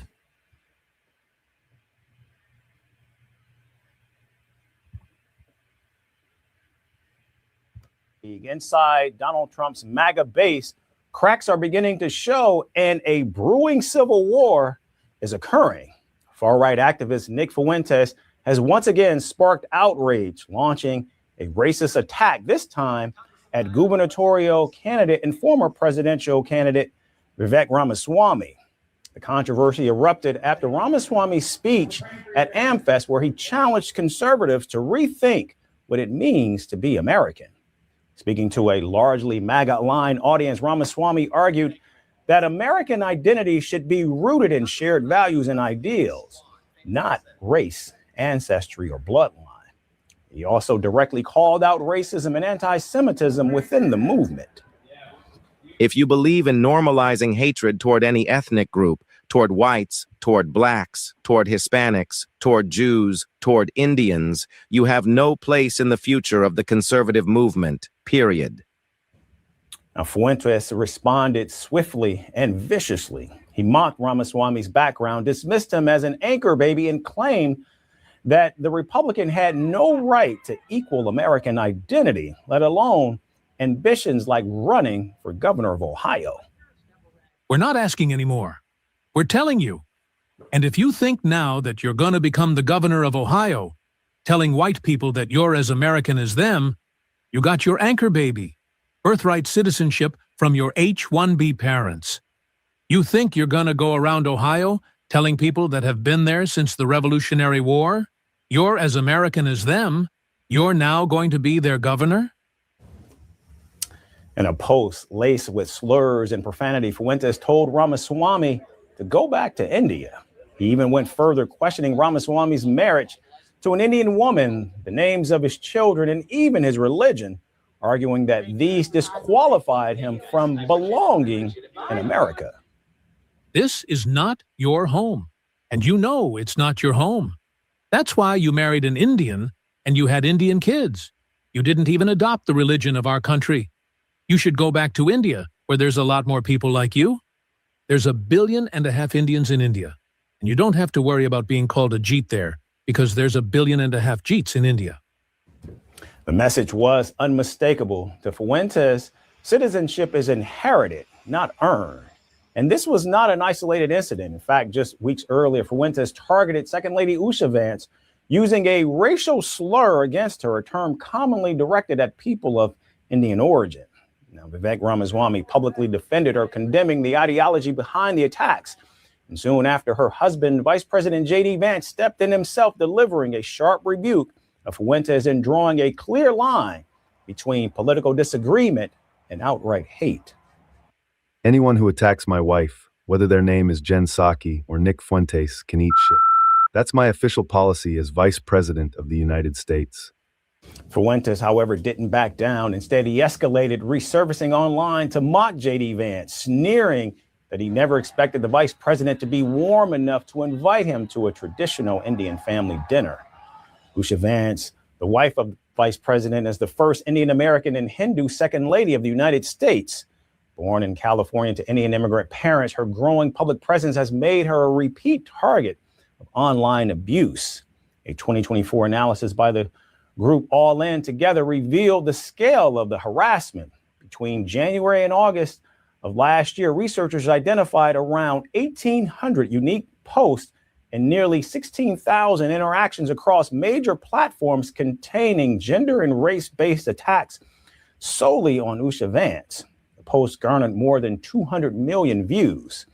So what we're witnessing is not just a personal feud, but a recurring collision between an inclusive vision of American identity and a hardline exclusionary worldview that refuses to evolve.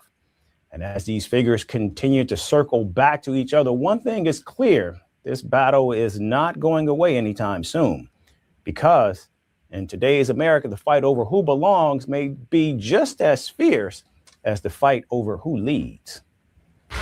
Want the facts? The latest developments? Yes, indeed. That's what I love to see.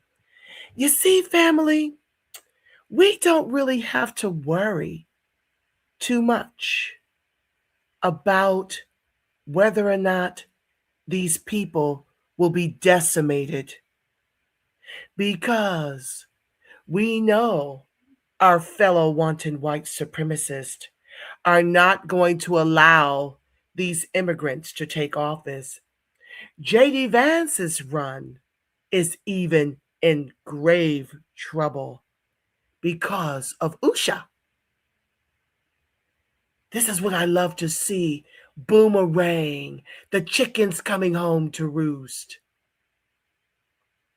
And even as they do, they continue to allow themselves to be humiliated and denigrated just for proximity to wanton white supremacists.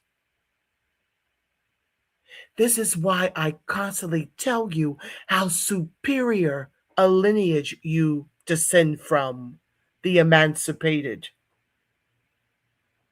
There is no one in the world as beautiful, brilliant, and brave as the Negro freedmen. We are the moral compass. And now, Vivek, JD, and Usha, I've not heard anything untoward from Usha, but JD, the hillbilly background he descends from, these are still the type that I think went to Harvard. So you can guarantee they're Crayola, wanton white supremacists too.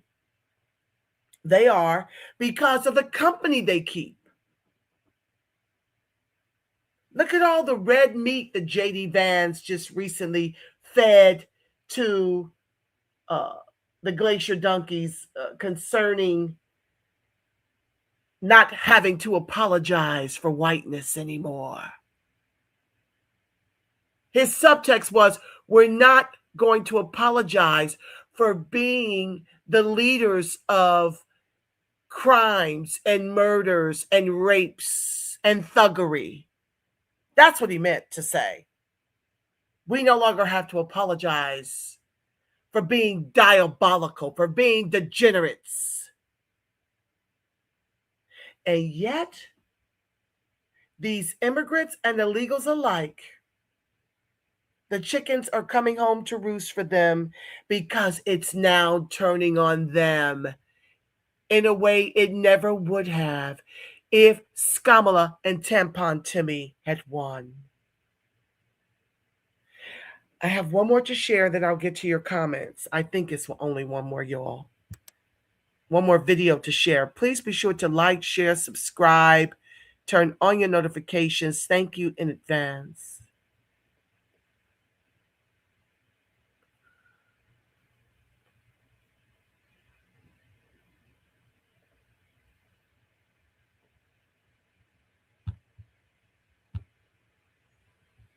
So we're going to walk this out. This is Watchlist TYT.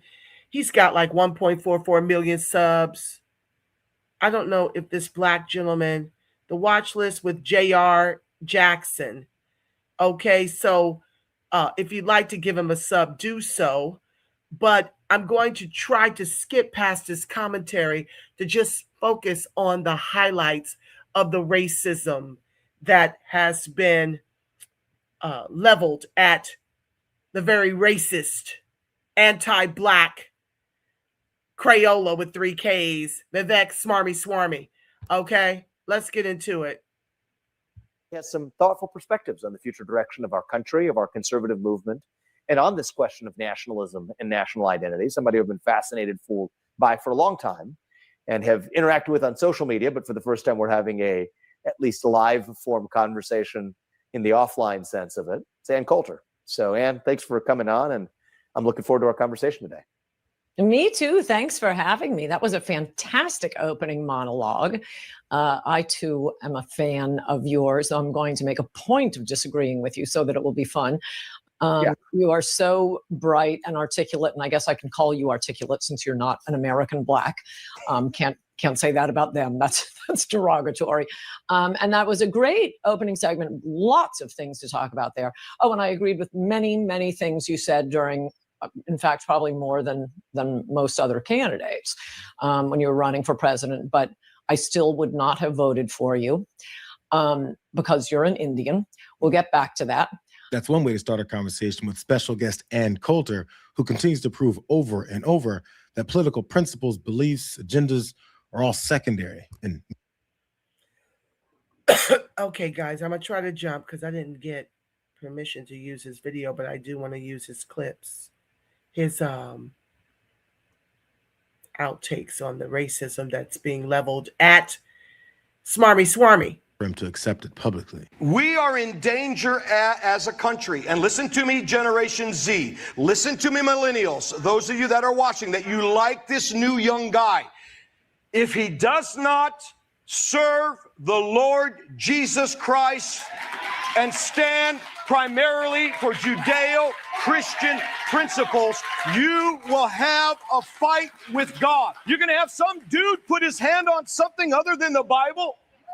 You're going to let him put all of his strange gods up in the White House? Our main audience is the conservative Christian right-winger that's going, hey, what's going on with America? We need to figure out what's happening. We need to fix it. And so they're asking me, why would you have a guy that's a Hindu on and compared to Christianity? And I think this is before we go any further, I need to hear from you. Speak to that with our audience because they need to understand where you come down on this, on the stand of religious freedom. Are you against Christianity? You know, where is all of this happening? I know you've had to deal with this already before, but I wanted our people to hear from you direct. These guys can keep trying to tell you that they're a big tent party. They even cautiously present someone risky every once in a while, like a woman that escaped the kitchen or an articulate Black, as Ann Coulter said. But once the Nikki Haley's, Ben Carson's, and Vivek Ramaswamy's get too uppity, that big tent collapses right on top of them. Satan is the author of confusion. There's a man who is gaining traction right now as the presidential nominee, and his name is Vivek Ramaswamy, and he is Hindu. And those who are Hindu believe in many gods. And he speaks well, and he is very charismatic, and he says the right things. He says so many right things. Sometimes I'm like, maybe he is the right guy, but he's not, because our God will not be mocked. And you know what? You know who he reminds me of sometimes? Barack Obama. Because he is charismatic. He says all the right things. Do not be fooled, friends. Do not be fooled. Do not be a victim of Satan's confusion right now, because God hates those who are willing to put up idols over him. Wait, what was that about what God hates? God hates those who are willing to put up idols over him. Throw it up, throw it up. Awesome. That is so cool. We're the people. For years. Just a little bit of extra hypocrisy from the fake Christians that run the.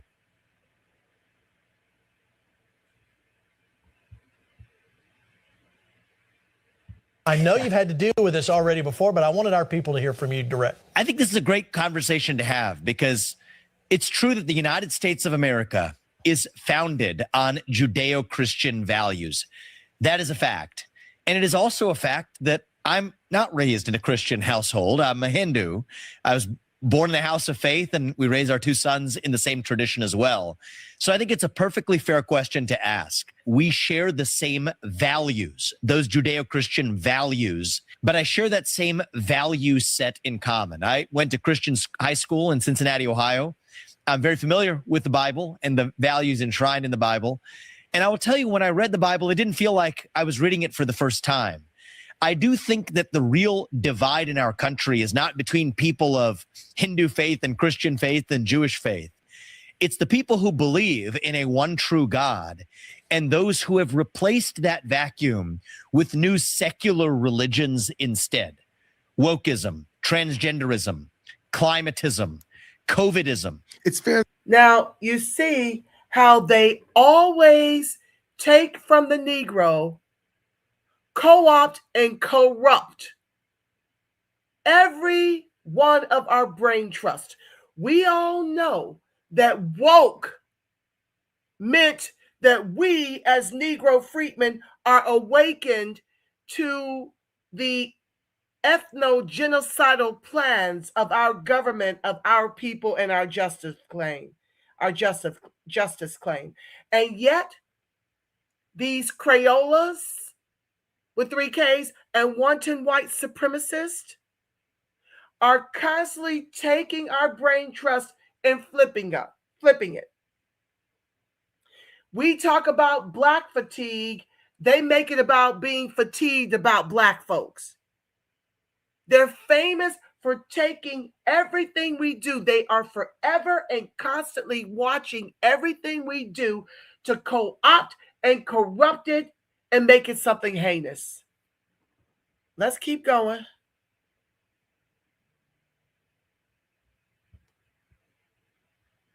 Address some things about Flashpoint from last Tuesday. This program is based 100% on the Christian Bible.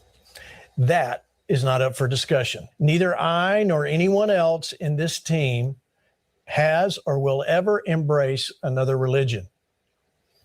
So why did I have a presidential candidate on the program Tuesday that professes another faith? When someone of another faith begins to gain popularity, especially with the younger generation, you need to know about that. I won't back down. I won't back down from the Judeo-Christian values this nation was founded upon. Neither will this ministry, this channel, this program, and neither should you, ever. I remain to stand proud and proclaim Jesus is Lord. Gene damn near lost his entire show over hosting that shape-shifting Hindu that's an instrument of Satan's confusion. But he didn't give up.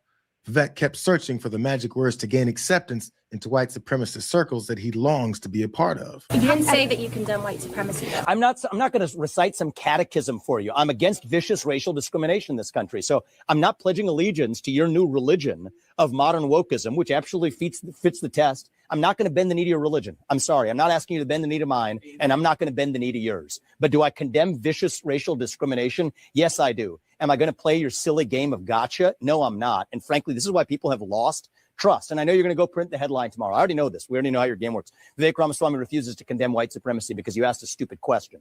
The reality is, I condemn vicious racial discrimination in this country, but the kind of vicious and systematic racial discrimination we see today is discrimination on the basis of race in a very different direction.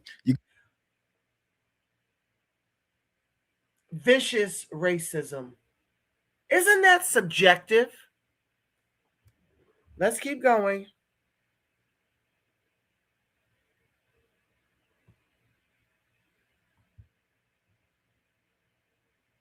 National identity that is the identity of the WASP. And that doesn't mean we can't take anyone else in, a Sri Lankan or a Japanese or an Indian, but the core around which the nation's values are formed is the WASP. We've never had a president who didn't have at least partial English ancestry. I don't think she's interested in Vivek's adoption of white supremacy. They've got plenty of pure-blooded representatives to keep their belief systems in place. And one of those beliefs is is that they use you for their power structure. You don't get to lead it. Try again. The left is actually very good at using what I call proxy logic. Beautifully I reject proxy logic, but the left is actually very good at this. They'll say we need diversity in a corporate institution. So we're going to select for diversity of thought, not by screening candidates for the diversity of their thoughts, but by screening them for the diversity of their skin color, which is a really curious thing. If you care about diversity of thought in a boardroom, why do you care about diversity of shades of melanin or the diversity of your X or Y chromosomes? You could have a room full of people that look really similar to one another and think very differently, or a room full of people that look really different and think the same, which is much of what you get in corporate America today. Why not solve for the actual target that you and I both care about, which is loyalty and an understanding of what you're actually pledging loyalty to, rather than using what I would argue is a left-like false proxy target that you use to solve for the same thing. So let's see. Hoping to integrate yourself into these bigots' idea of their religion and white supremacy didn't work out. So he tried to convince her of her faults by equating her racism to the idea that we should embrace diversity by actually considering normally disenfranchised people for opportunities whose qualifications are regularly overlooked because they're not straight white Christian men. Ironically, it's the very thing they keep doing to Vivek.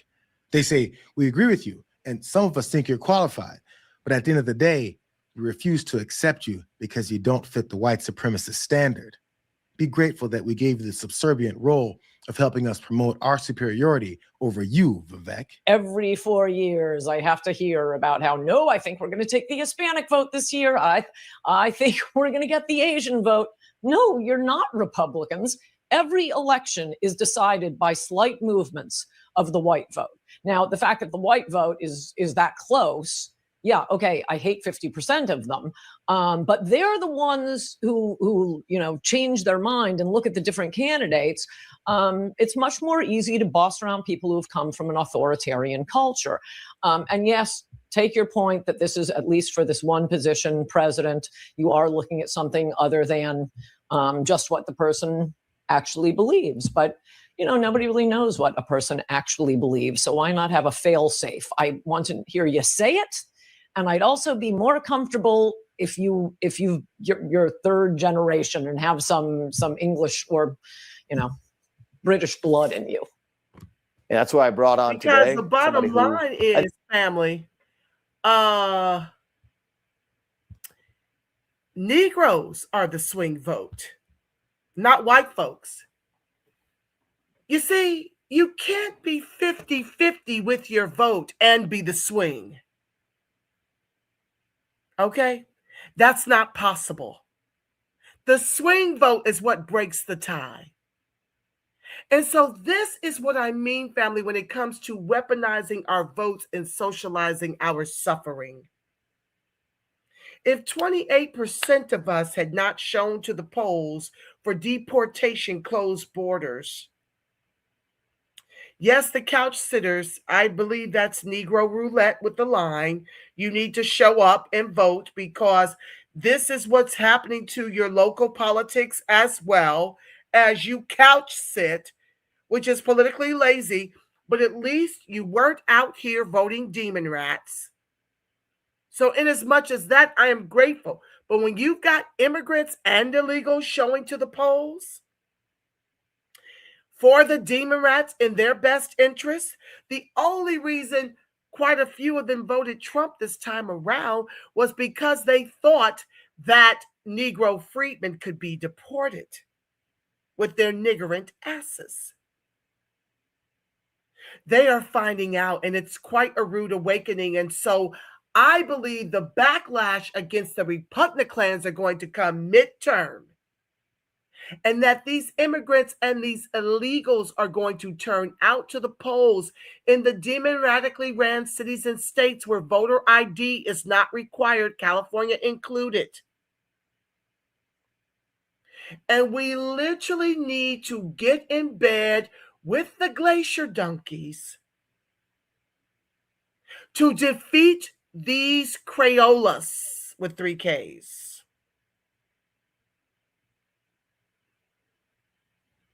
The antebellum whites and the foundational Black Americans need to defeat these people, or we will come under socialism and What was that one that fell over in Russia?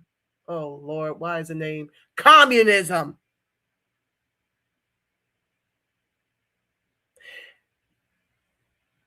Run by immigrants, like Dr. Claude Anderson told you, you are now fourth-class citizens in your own country because you refuse to weaponize your votes and socialize your suffering akin to what we recently accomplished.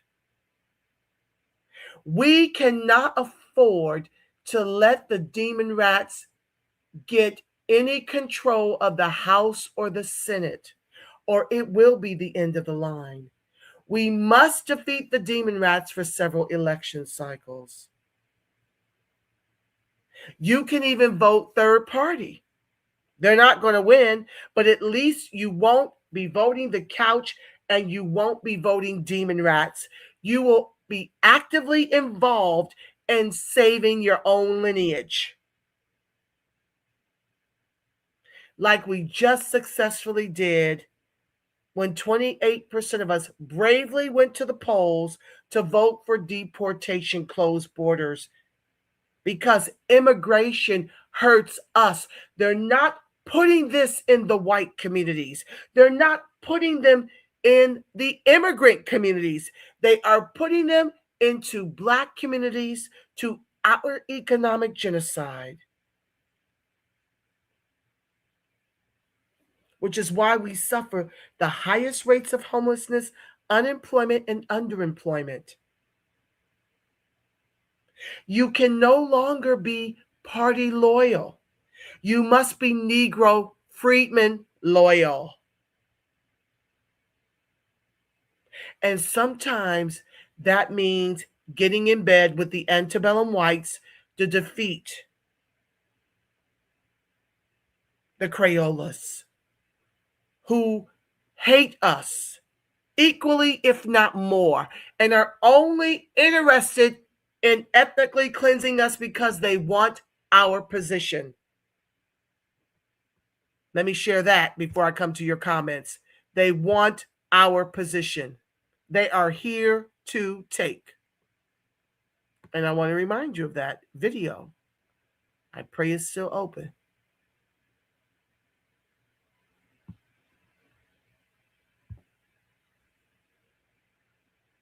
Hold on, y'all.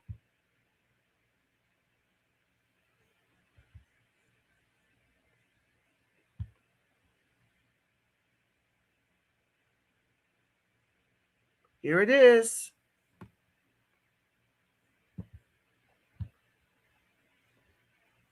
Unfortunately, I can't tell my African American brothers and sisters that when African people come to America, expect them to build with you. No, we're here to take. That's the reality.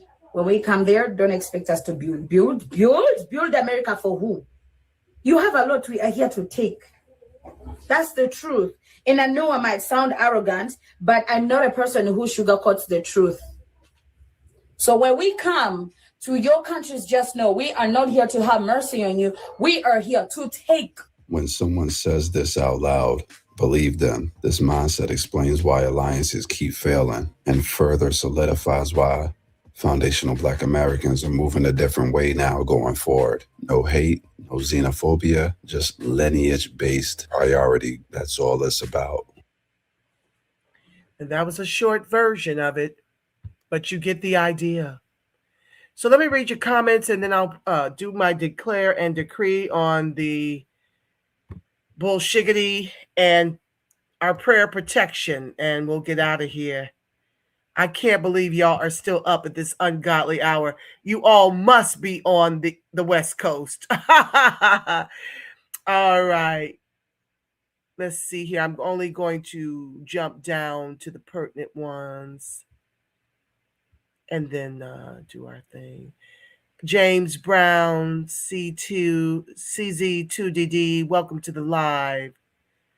You write, reparations on the same level as other violated lineages.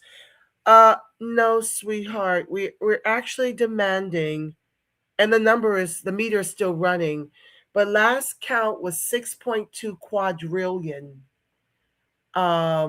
And that was based on 3 cents an hour. I want to say for 18 hours a day. And that's been some years ago since that number was computed. And it only includes the labor. It doesn't include Jim Crow nor accrued ongoing systemic racism, oppression, and disadvantage in the country that our ancestors built with their very lives. So no, you're looking at a starting on the low end. I said 107 trillion in the intro, but that was before I found out about the 6.2 quadrillion that we're owed. Oh, if Yair is still here, maybe she can recall the gentleman who came up with that number. I can't think of his name. I see his face. He did some work on the California Reparations Task Force. He gave some testimony. His name won't come to me, but that's on the very low end. Like I said, it doesn't include Jim Crow and accrued ongoing systemic racism, oppression, and disadvantage. So, in other words, what the Negro freeman is owed makes what others have been paid look like pennies on the dollar. So that's our demands. And I'm believing in recurring payments for as long as it took them to drive us into the bottom caste in the country of our ancestors. So what's that, 400-600 years? I don't know. Yeah. So it'll be significantly more than what the other groups have been paid. That's right. MLK said we are coming to get our checks and we ain't playing with it. We are fully prepared, James Brown. We are fully prepared to defeat the demon rats until they're begging us to cut our checks. I'm on that kind of mission with the only commodity we've got left, the power of our vote.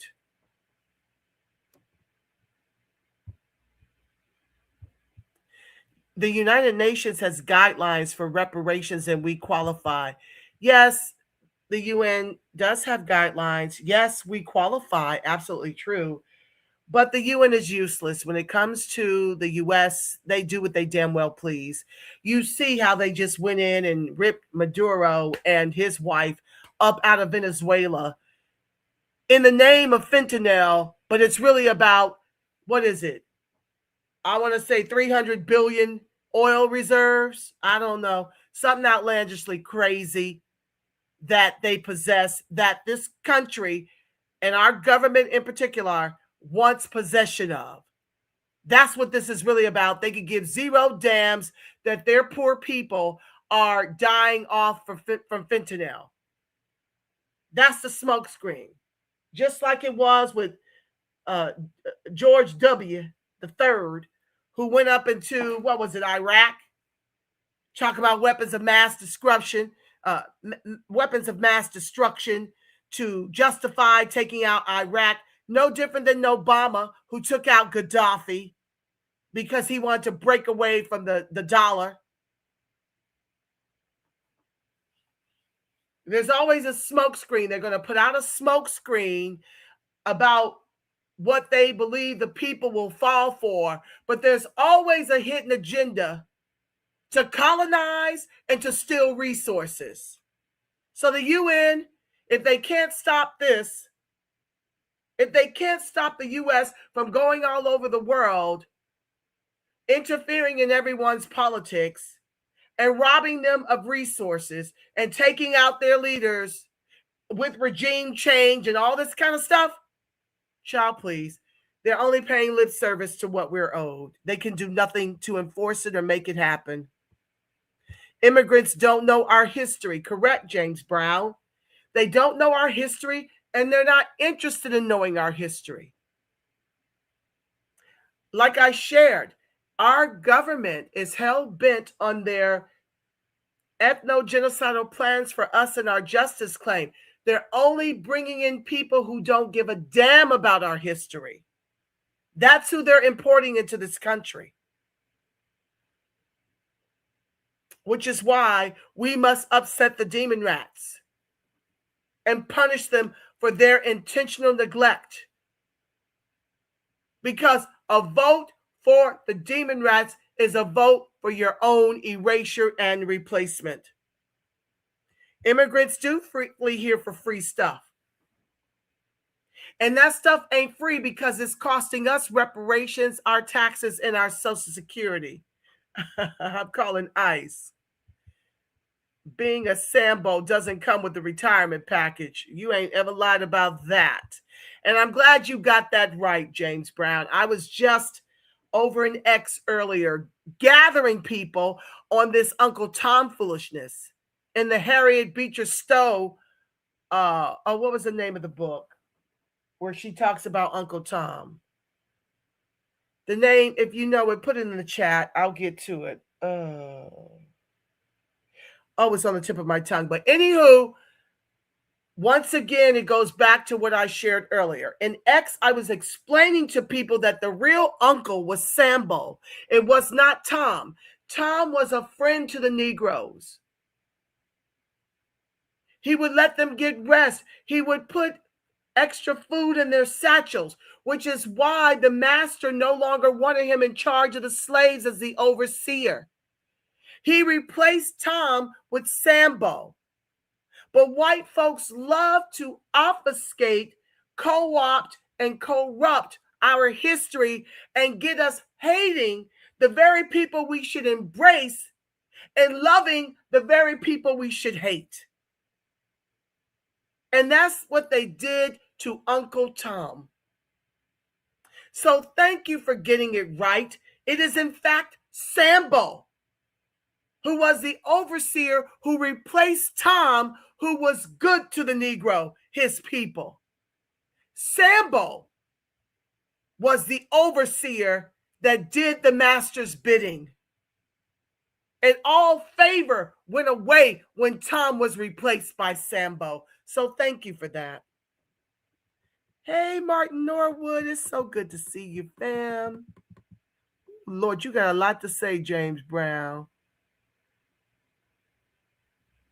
Cow Dung Festival. Yeah, India. Lord, I'm going to find that and share it with you on the next one, because in the namesake of time and getting us out of here and getting through these comments.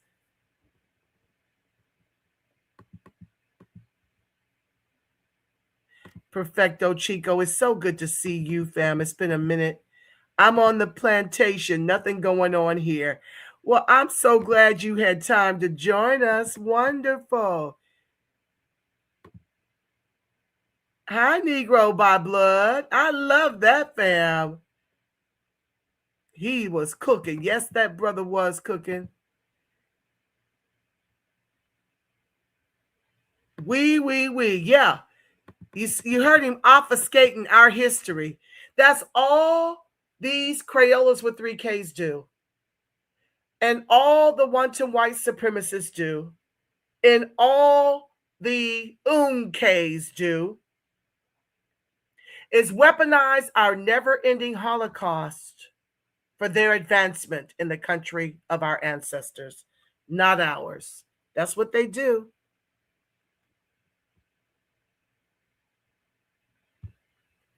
What's up?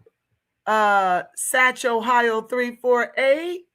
Or is it Satch? Lord. Oh, this stuff is so small I can barely see it.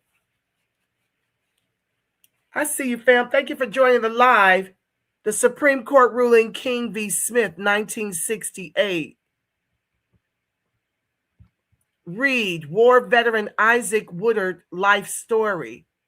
Okay, thank you for sharing. What's up, Leonard De Judah? Facts. She snatched his soul on that interview. Yes, Ann Coulter. Lord, sometimes she gets on my nerves, but sometimes she just be coming to the defense of the Negro in a way that's just rich. She absolutely did snatch his soul. It was wonderful to witness. Socialism is the prelude. I love my folks, baby. Socialism is the prelude to the communism. You ain't never lied. They are placed in our communities because we love everybody and we don't care about local elections. We pay taxes and never ask about the city budget or make demands. Our towns are a money up for grabs. Well, you're absolutely correct, love my folks. But if we continue to lean in on politics through the Negro lens, perhaps we can turn that around before it's too late. That's the hope and the prayer. You're up on the West Coast. Let's see here. Love my folks. I'm super late. I'll be watching the replay. Wonderful family. I'm super late too. Forgive me. I've been trying to get this podcast out since New Year's Day, but I was already catching cold and going out for New Year's to see the Roots, then to church, then to my parishioner's house for game night. Honey, it took me out. I had no voice. I had the chills. It was cold and raining here. If you're in LA, you totally know what I mean about this weather acting very bipolar. One day it's in the 80s, the next it's rain and just cold and windy. So yeah, that took my voice out. And even today, I was trying to still put my videos together that I wanted to show you. I've got far more open than what I was able to share in 3 hours with y'all.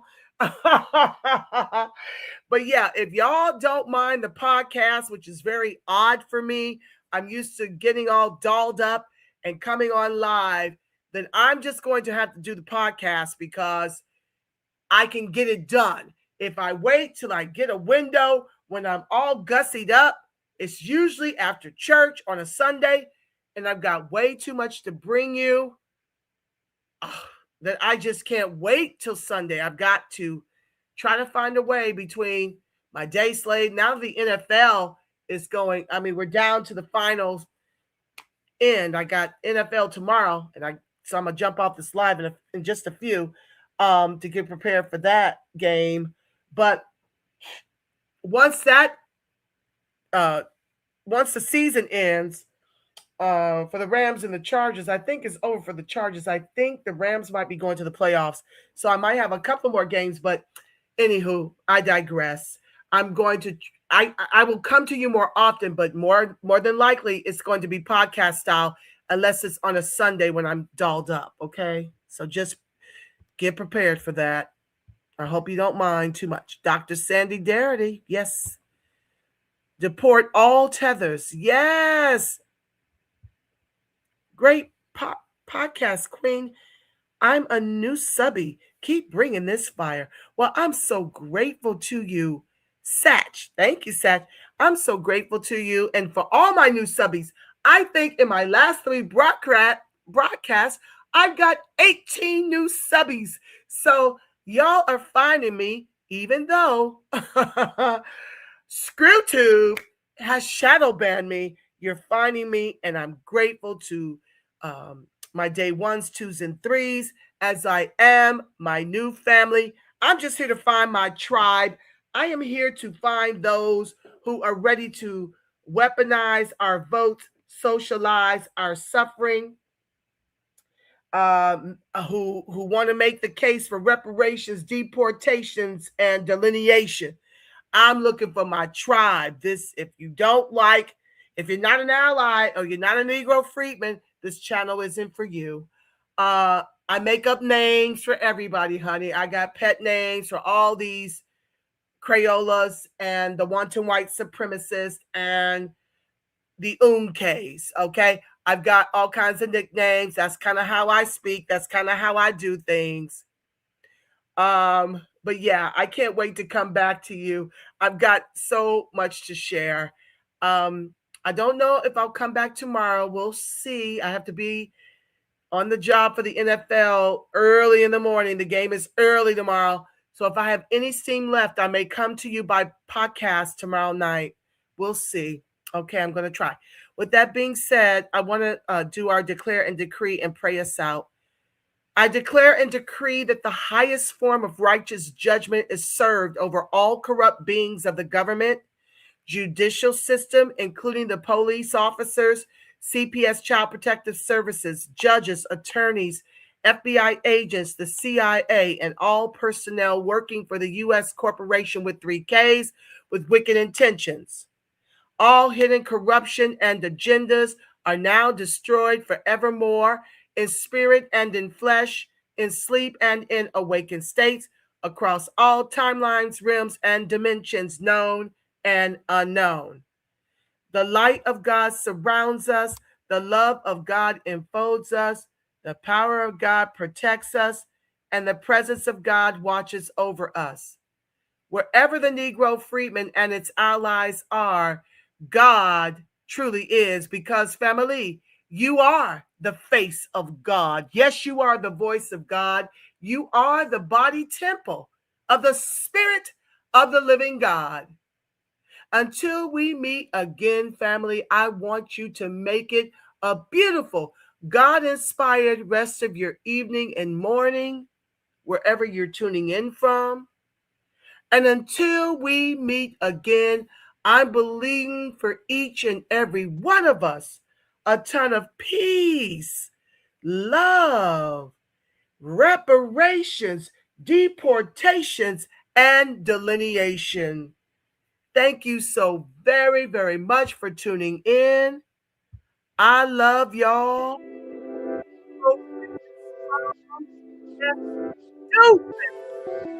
Love you so much, and just eternally grateful that you chose to roll with your sister whenever I decide to bless the mic. You are appreciated beyond the words I have to convey. Thank you. Thank you. Thank you. Enjoy the outro. Good morning, family.